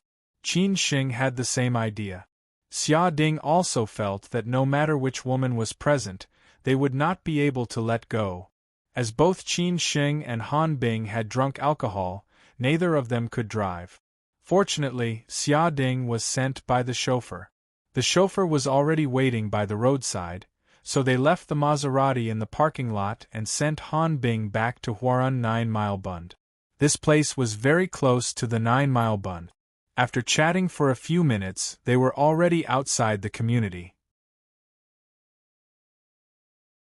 Xia Ding was waiting in the car, and Qin Shing sent Han Bing to the door. After all, Qin Shing had not forgotten his mission, which was to protect Han Bing's safety. Moreover, there had been danger for 2 consecutive nights. The killer last night was even more extraordinary. Who knew what else they would encounter? Along the way, Han Bing carried her bag and did not say a word. Who asked her to be clever just now? If she opened her mouth now, she would only be laughed at by Qin Shing. Qin Shing also did not take the initiative to speak. The atmosphere was a little awkward for a while. Don't drink too much tonight, don't forget that you're still injured, Han Bing reminded him gently. Ever since last night's incident, her attitude towards this man whom she had only known for a few days had changed slightly. This girlfriend is not bad. Qin Shing naturally would not let go of the opportunity to take advantage of her. As soon as he opened his mouth, Han Bing immediately blushed. She did not dare to raise her head to look at Qin Shing. She hurriedly opened the door and hid in the house. She leaned against the door, her heart thumping non-stop. Outside the door, Qin Shing laughed unscrupulously. Inside the door, Han Bing gritted her teeth. When Qin Shing walked out of the community, Xia Ding was standing by the roadside smoking. He threw a cigarette to Qin Shing and laughed. "Boss, you treat your girlfriend well. When did you hook up with such a beautiful and elegant woman? She can live in the 9-mile bun. She's a Ms. Perfect." "Don't be so talkative, don't tell me you can't tell?" Xia Ding was very meticulous. With his sharp eyes, he definitely could tell that Han Bing and Qin Shing were definitely not a couple. He just did not point it out when they were eating. After hearing Qin Shing's words, Xia Ding did not hide anymore. He laughed out loud and said, "Tell me, what's your relationship with this beauty? If you're not interested, I'll go after her later." "Scram, do you still lack beauties by your side?" Qin Shing laughed and scolded. Xia Ding suddenly thought of something and said, "Boss, you're not being kept, are you?" "Scram," Qin Shing said angrily. After smoking and stuffing out the cigarette butt, Xia Ding suddenly hugged Qin Shing without warning. He patted his back heavily and said, "Big brother, I'm so happy to see you again. Don't worry, I won't leave again." Qin Shing was moved. When the driver sent Xia Ding and Qin Shing to their so-called old place, it was already past 9 o'clock in the evening. This was just an ordinary Sichuan restaurant not far from the headquarters of Fudan University. In the past, when they were in university, they would come to this restaurant whenever they had a gathering. When they graduated, they also ate here. Whether it was Qin Shing or Xia Ding, they were very familiar with the boss. It was just that Qin Shing never came again, but Xia Ding occasionally came over to reminisce about the taste. "Boss, business is good?" Xia Ding directly shouted after entering the door. Because it was cheap and the taste was not bad, this restaurant's business was very good. Most of the people eating in the restaurant were students from the surrounding schools. The boss was not tall, but white and fat. He shaved his head and shouted to collect money. When he saw Xia Ding coming in, he immediately smiled and said, "Hey Xia Ding, I haven't seen you for a few months. I've been busy recently, so I came immediately when I had time." Because he was an old customer, the boss naturally knew Xia Ding. Then Xia Ding pointed to Qin Shing and said, "Boss, do you still know this person?" No matter how many people came here to eat, the boss would never forget Qin Shing. He said directly, "Damn it, forget who? How can I forget Qin Shing? Lao Gu almost smashed my restaurant in the past." Among the 4 people in the dormitory, the boss was low-key and did not cause trouble. The second was calm but had a bad temper, the third was a playboy, and the fourth was a little weak. Once, they had a fight with the students from the Finance and Economics University opposite. "Ha ha ha ha, boss, long time no see." Qin Shing greeted him familiarly. Xia Ding directly found a seat and said, "Boss, don't talk nonsense. Same old rules. Bring 2 boxes of beer, cold ones, and 2 boxes of cold ones for me. Lao Air and Lao C will also come later." Okay, no problem. The boss responded loudly. He had many repeat customers here. Some were looking for memories, and some were looking for taste. He had long been used to this. 2 boxes of cold beer and 5 special cold dishes. Qin Sheng and Xia Ding chatted while waiting for the other 2 in the dormitory.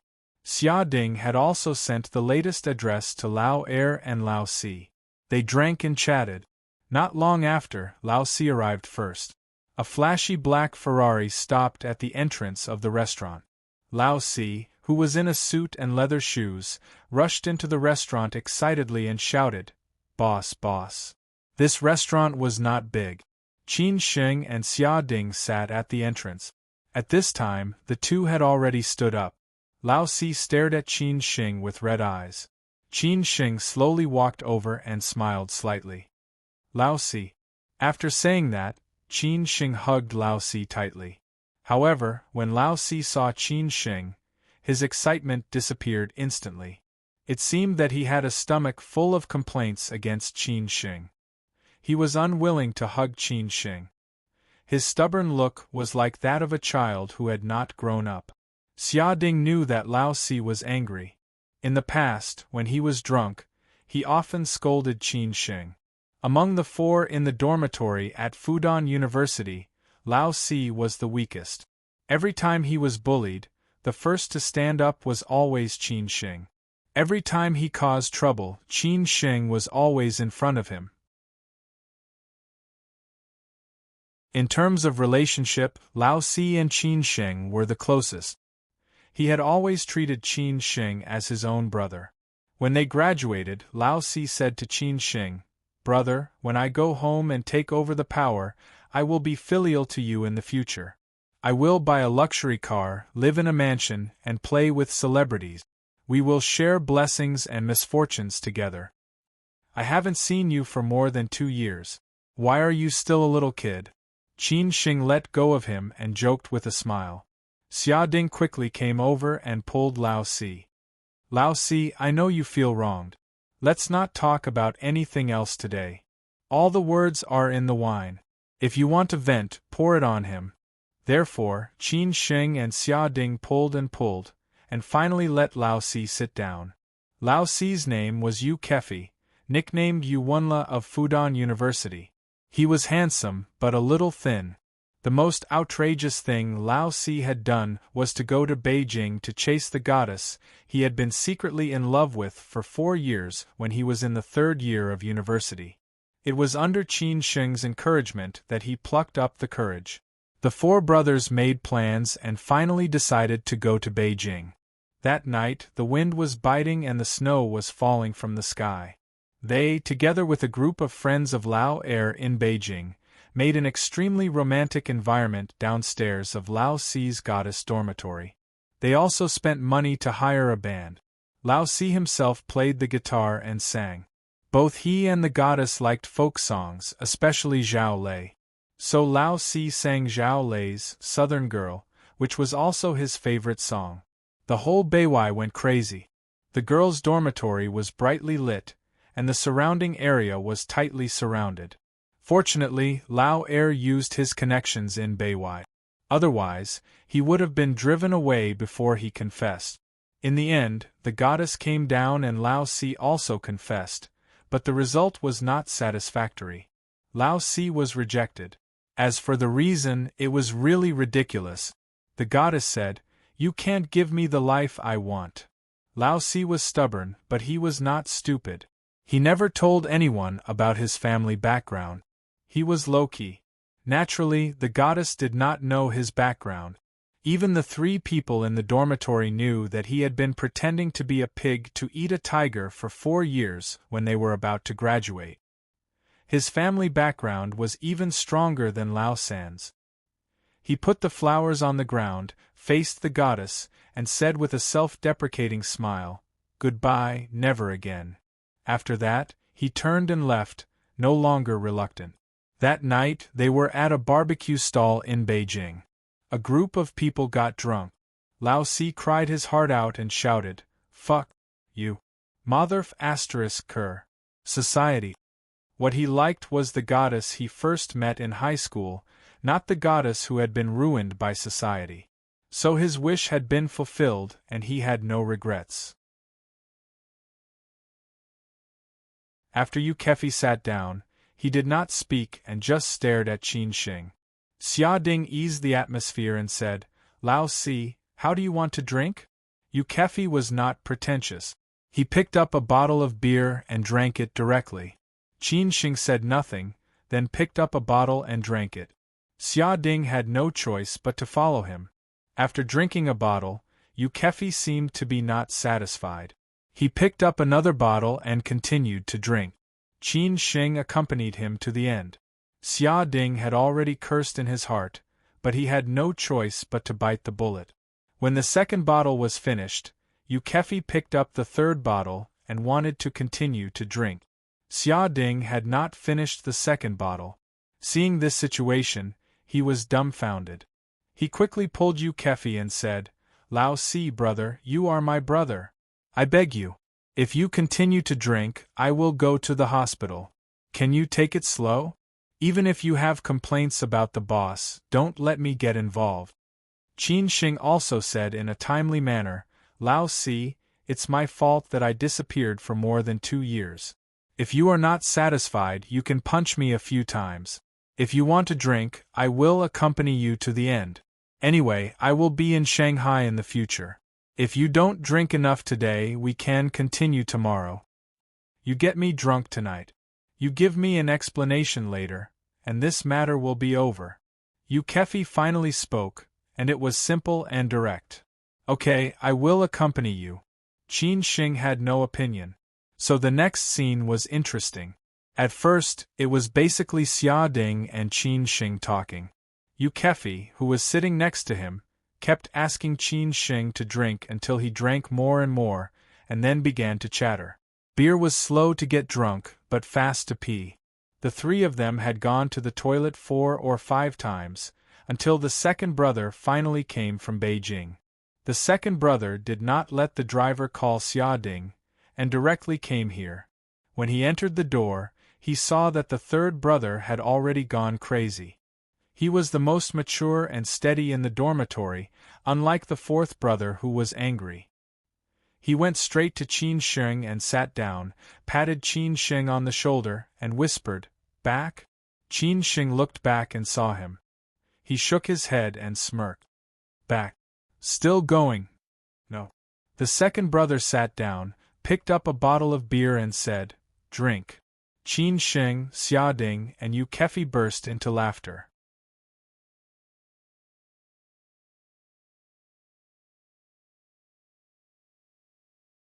Chapter 13. Grandpa, I miss you.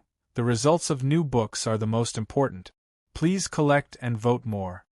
The relationship between men was simple and direct. Most of the things, as long as they talked about it and let it go, would be resolved with a smile. Unlike the relationship between women, no matter how good their girlfriends were, they would fight against each other and live like the story of Empress Zhen. At first, Yu Kefi was still angry with Qin Shing, but as he drank more and more, he became more and more drunk. Finally, he let go of himself and began to complain to Qin Shing. He said that he had been looking for Qin Shing for a long time and even went to Xi'an in person, but there was no news at all.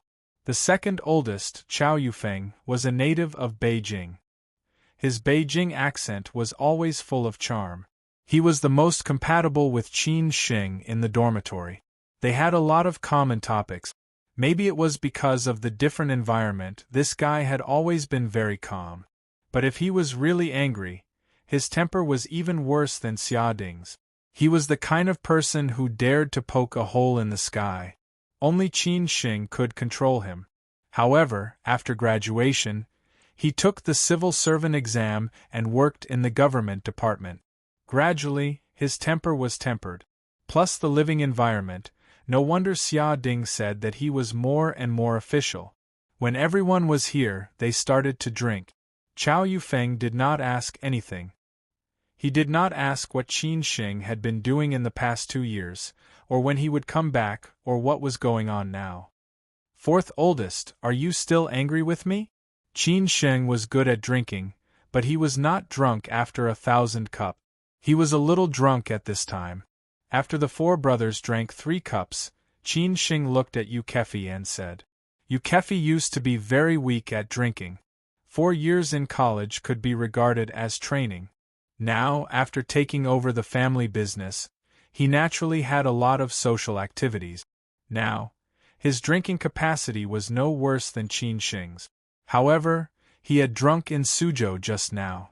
After hanging up the phone, he directly asked his friend to drive him here. Boss, everyone has their own things. I don't know what you have experienced in the past 2 years, but I have been in the business circle for more than 2 years. I can see from your eyes that you have had a hard time in the past 2 years. If you don't want to tell us, we won't ask much. But no matter when, no matter how difficult it is, you have to remember that there are 3 of us," Yu Kefi said in a daze, but he was speaking from the bottom of his heart. Xia Ding then said, "Lao Si is right. Boss, since you will be staying in Shanghai in the future, don't fall behind anymore. Contact us if you have nothing to do. As long as we have time, we will get together. Do you remember what we said when we graduated? If we want to be awesome, we will be awesome together. If we want to be down together, we will be down together." Chow Yufeng, who was at the side, said somewhat discontentedly, "Damn it. It seems that the 3 of you will be stationed in the Yangtze River Delta in the future. I have been King abandoned." Yu Kefi laughed out loud and said, "Second brother, then you should work hard and strive to be transferred to the Yangtze River Delta after you are promoted. We still need the protection of a proper disciple like you." Qin Sheng said with a smile, "Since you have chosen this path, don't let those who believe in you and support you down. Don't forget what you said to me at the beginning. I am waiting for you to realize it." Chow Yufeng picked up a bottle of beer and directly drank it. "Stop talking nonsense. There will be plenty of opportunities in the future. Today we just drink." Qin Sheng and the others said in unison, "F***ck, we have almost drunk enough. You are here to clean up the battlefield at this time?" Therefore, the 3 of them picked up their glasses, slightly touched each other, and then each of them took a sip. Chow Yufeng directly cursed, "F***ck, you are so mean. 4 people, 4 boxes of beer. No matter who drank more or less, they could not leave until they finished drinking. This was the scene when they graduated, so it had to be the same today. Smoking, drinking, playing, laughing, and cursing. After leaving the school, everyone put on a leather bag and armor, so that they could be decent people in this complicated society. It was actually quite simple to be good alone. But if they wanted to go further, they could only choose to follow the bad example. But people always had to stick to their final bottom line and principles. But at this moment, the 4 of them all put down everything and showed their true faces. Because they knew each other too well, there was no need to take out the tricks they used in society. If they really did that, it was estimated that there would not be a next time after drinking today. After finishing 4 boxes of beer, except for Chow Yufeng, the second oldest, who did not vomit, the other 3 vomited. Yu Kefi, the 4th oldest, vomited twice. The 4 of them left the restaurant drunk. "Lao San, Shanghai is your territory. What's the arrangement?" Xia Ding's driver had been waiting outside the restaurant. After they got in the car, Chow Yufeng, who was slightly sober, asked, "Today you can play however you want. Lao Da, second brother, Lao Si, you can choose whatever you want." Xia Ding was already drunk, so he did what he wanted. Yu Kefi shouted, "I haven't drunk enough. I haven't drunk enough. I want Lauda to drink all the beer he owed for the past 2 years tonight." "Lao San, don't you live in number 1 Zhongliang Ocean View? Let's buy some beer and some vegetables and go back to your place to continue drinking," Chow Yufeng suggested. In fact, as an old driver, Xia Ding originally wanted to take his brothers out to have fun. But after thinking about it, he gave up. After all, His brothers were more willing to drink and chat than to seek pleasure in that kind of place. Lao Da, what do you mean? Xia Ding looked at Qin Shing and asked. Qin Shing echoed, just listen to Lao Er. Well, let's go back to my place first. I'll arrange the rest, Xia Ding arranged. When the four of them returned to Xia Ding's home in number 1 Zhongliang Ocean View, it was already 1 o'clock in the morning. No one was sleepy at all. Xia Ding had arranged people to buy beer and food. Sitting on the balcony and looking at the night view on both sides of the Huangpu River, they smoked and puffed. Yu Kefi sighed with emotion. Time really flies. We have graduated for more than 2 years. Don't be sentimental. Aren't we living a good life now? Xia Ding laughed and scolded. Chow Yufeng followed and said, It's time to get married and have children. I know Xia Ding doesn't want to settle down. What's the situation with you two now? Qin Shing asked with concern. Chow Yufeng took a deep breath and said, I don't think about it now. I should focus on my career first. In another 2 years, it will be best if I can meet a woman I like. If I can't meet her, I will find a suitable one to marry. Ha ha ha, I guess I have to go ahead of you. Let me tell you in advance. I will get married in February next year. You will all have to attend. Waiting for Chow Yufeng to speak, Yu Kefi, whose face was pale from vomiting, laughed out loud. Xia Ding was stunned and said, What the F***ck, Lao Si, is it true? Among us, you are the most infatuated. Do you remember when you went to Beijing to confess your love and was rejected? Ha ha ha, I didn't expect you to be the first to leave the organization. Third brother, to be honest, I envy you the most. You don't want to be sloppy. I can't do it. I just happened to meet a woman who likes me and I don't dislike her. She is beautiful and has a good family background, so I just let her go. Yu Kefi smiled bitterly. After being rejected by his goddess, he never liked anyone again.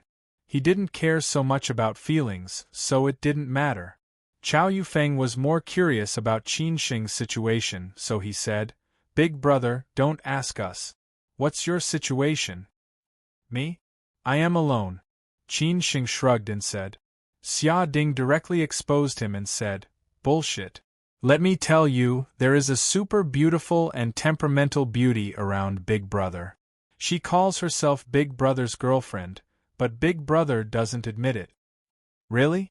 What the F***ck, Big Brother, when will you let us meet Big Sister? Is she the beauty in the photo? Yu Kefi coaxed. Chow Yufeng also looked curious. Don't listen to Lao San's nonsense. There is no such thing. It is just a misunderstanding. She is the daughter of my friend. Something happened to her family. My friend asked me to protect her. What? Big Brother, have you changed your profession to be a bodyguard? Several people talked at once, but the more they tried to explain, the darker it became. Qin Sheng was also too lazy to explain. Otherwise, it would only be more unclear. Who asked Han Bing to say that she was his girlfriend? Not long after, the food and drinks that Xia Ding ordered to buy were all delivered. Several people sat on the balcony and continued to drink.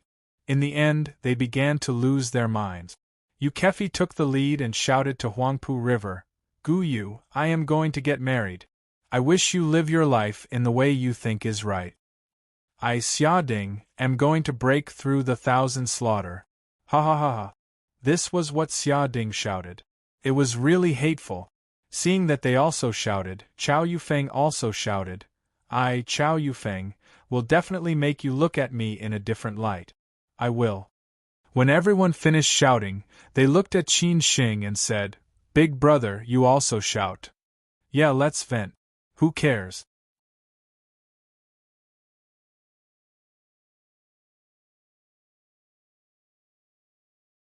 Chapter 14. A bolt from the blue. Qin Sheng and his grandfather depended on each other since he was a child. Few people could understand Qin Sheng's mood and situation. What he envied most was that other children had a happy family, while he only had a grandfather. So when he found the warmth that he had never had in the Lin family, he was so moved. His grandfather was Qin Shing's only real family. When his grandfather left, he was really alone. To the Lin family, he just wanted to repay their kindness. When he was a child, Qin Shing always asked his grandfather where his parents were. As he grew up, he became more and more accustomed to this kind of life, and felt that it was boring to find his parents. He was just glad that he had his grandfather, or he would really become an orphan. In Qin Shing's eyes, his grandfather was like a high mountain, full of mystery and vicissitudes. He was a serious old man, an old man who was very strict with himself, an old man who could confide in anyone and make them admire him very much. He was an old man who knew everything and had a belly full of wisdom. Qin Shing's eyes were filled with admiration. Qin Shing didn't know whether his grandfather grew up with him or he grew old with his grandfather. Until the day his grandfather left, Qin Shing knew it should be the former. It had been more than 2 years. Today was his grandfather's death anniversary. How could Qin Shing not remember it? He just silently remembered it in his heart. The moon was round and the wine was mellow. When he was drunk, the unforgettable longing would come to his heart, so he would use all his strength to shout out the words he wanted to say most. The 3 brothers in the dormitory all knew Qin Shing's family background. They knew that he had no parents and was brought up by his grandfather, so he worked so hard to do part-time jobs in college. At that time, they also said that after graduation, they would go to see the old master and see what kind of old master could cultivate such a Qin Shing. But Qin Shing disappeared later, so there was no chance. "Boss, what's wrong with Grandpa?" Yukefi was stunned for a moment before he came to his senses. At that time, he also said that he wanted to worship the old master as his adopted grandpa and asked Qin Shing to take him to Zhongnan Mountains to find a master. Qin Shing shook his head and smiled bitterly. He left 2 years ago. These words made them completely stunned. They looked at each other, and the atmosphere was a little sad.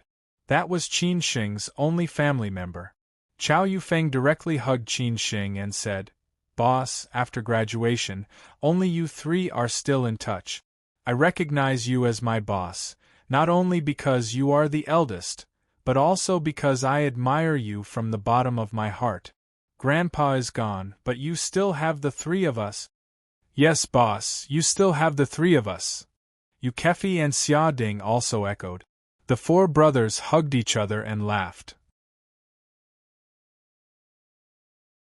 "Let's drink, let's continue drinking." It was rare for Qin Shing to be happy, so he had no scruples. The other 3 didn't back down, so they continued to drink. The 4 of them drank until they were unconscious.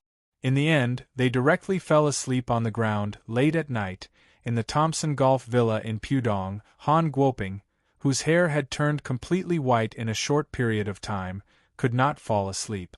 At this moment, he was smoking non-stop in his study. On the table was a bottle of Tianshui special wine that he had treasured for many years. This wine had long been discontinued.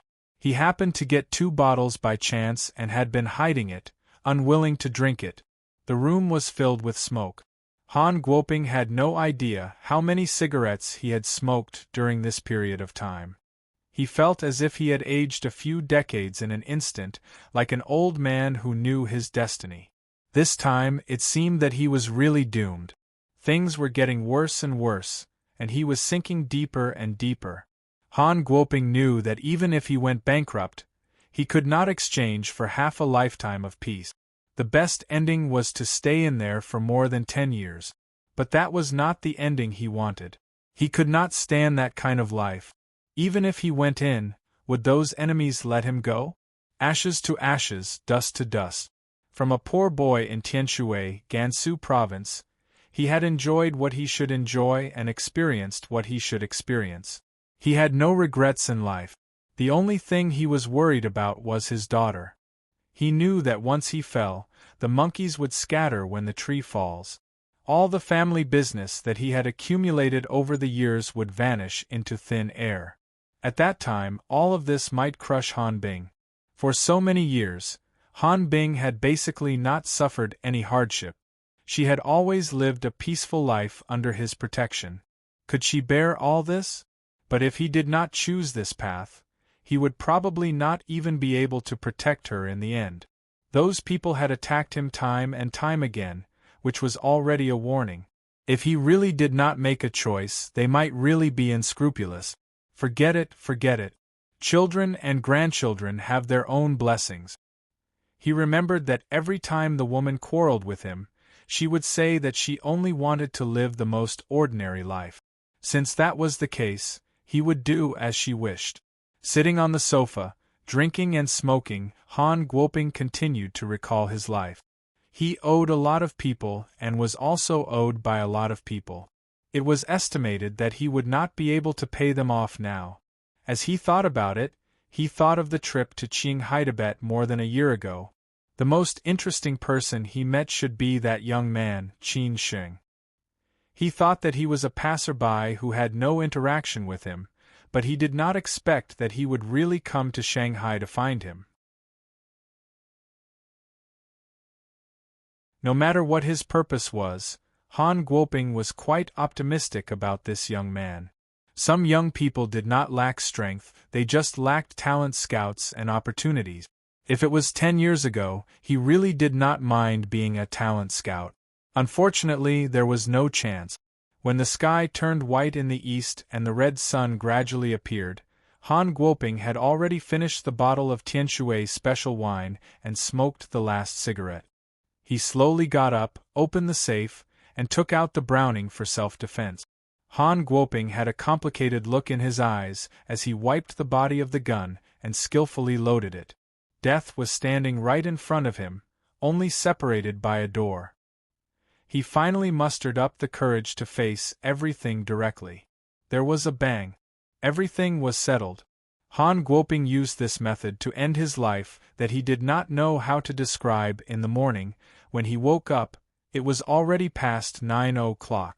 Last night, they drank until 3 or 4 o'clock in the morning and were still not awake.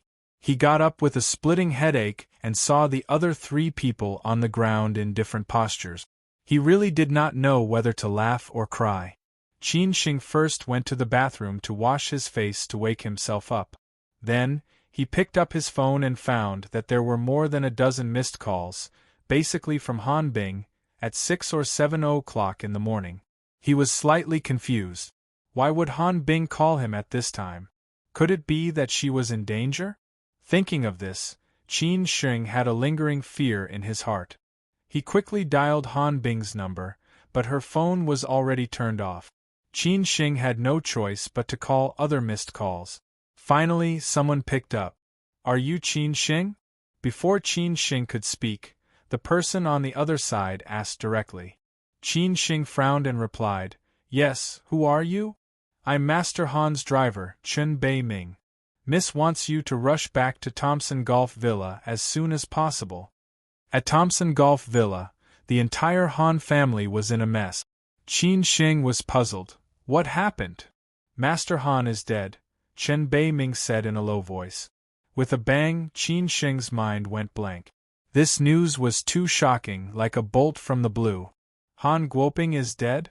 At this moment, Qin Sheng had too many doubts, but when he came back to his senses, the call had already been hung up. After calming down, Qin Sheng quickly woke Xia Ding up. Xia Ding asked in a daze, "Boss, what's wrong? Why are you up so early?" "Lao San, I have something urgent to deal with now, so I have to leave first. You guys continue to sleep, call me when you wake up," Qin Sheng said with a frown. Xia Ding was not awake yet, so he did not ask much and just waved his hand. Thus, Qin Sheng left number 1 Zhongliang Ocean View in a hurry, went out and hailed a taxi, heading straight to Thompson Golf. When Qin Sheng arrived at the Han family, the door was full of cars and the entire villa was filled with bodyguard. Everyone looked serious, always on guard against any outsiders.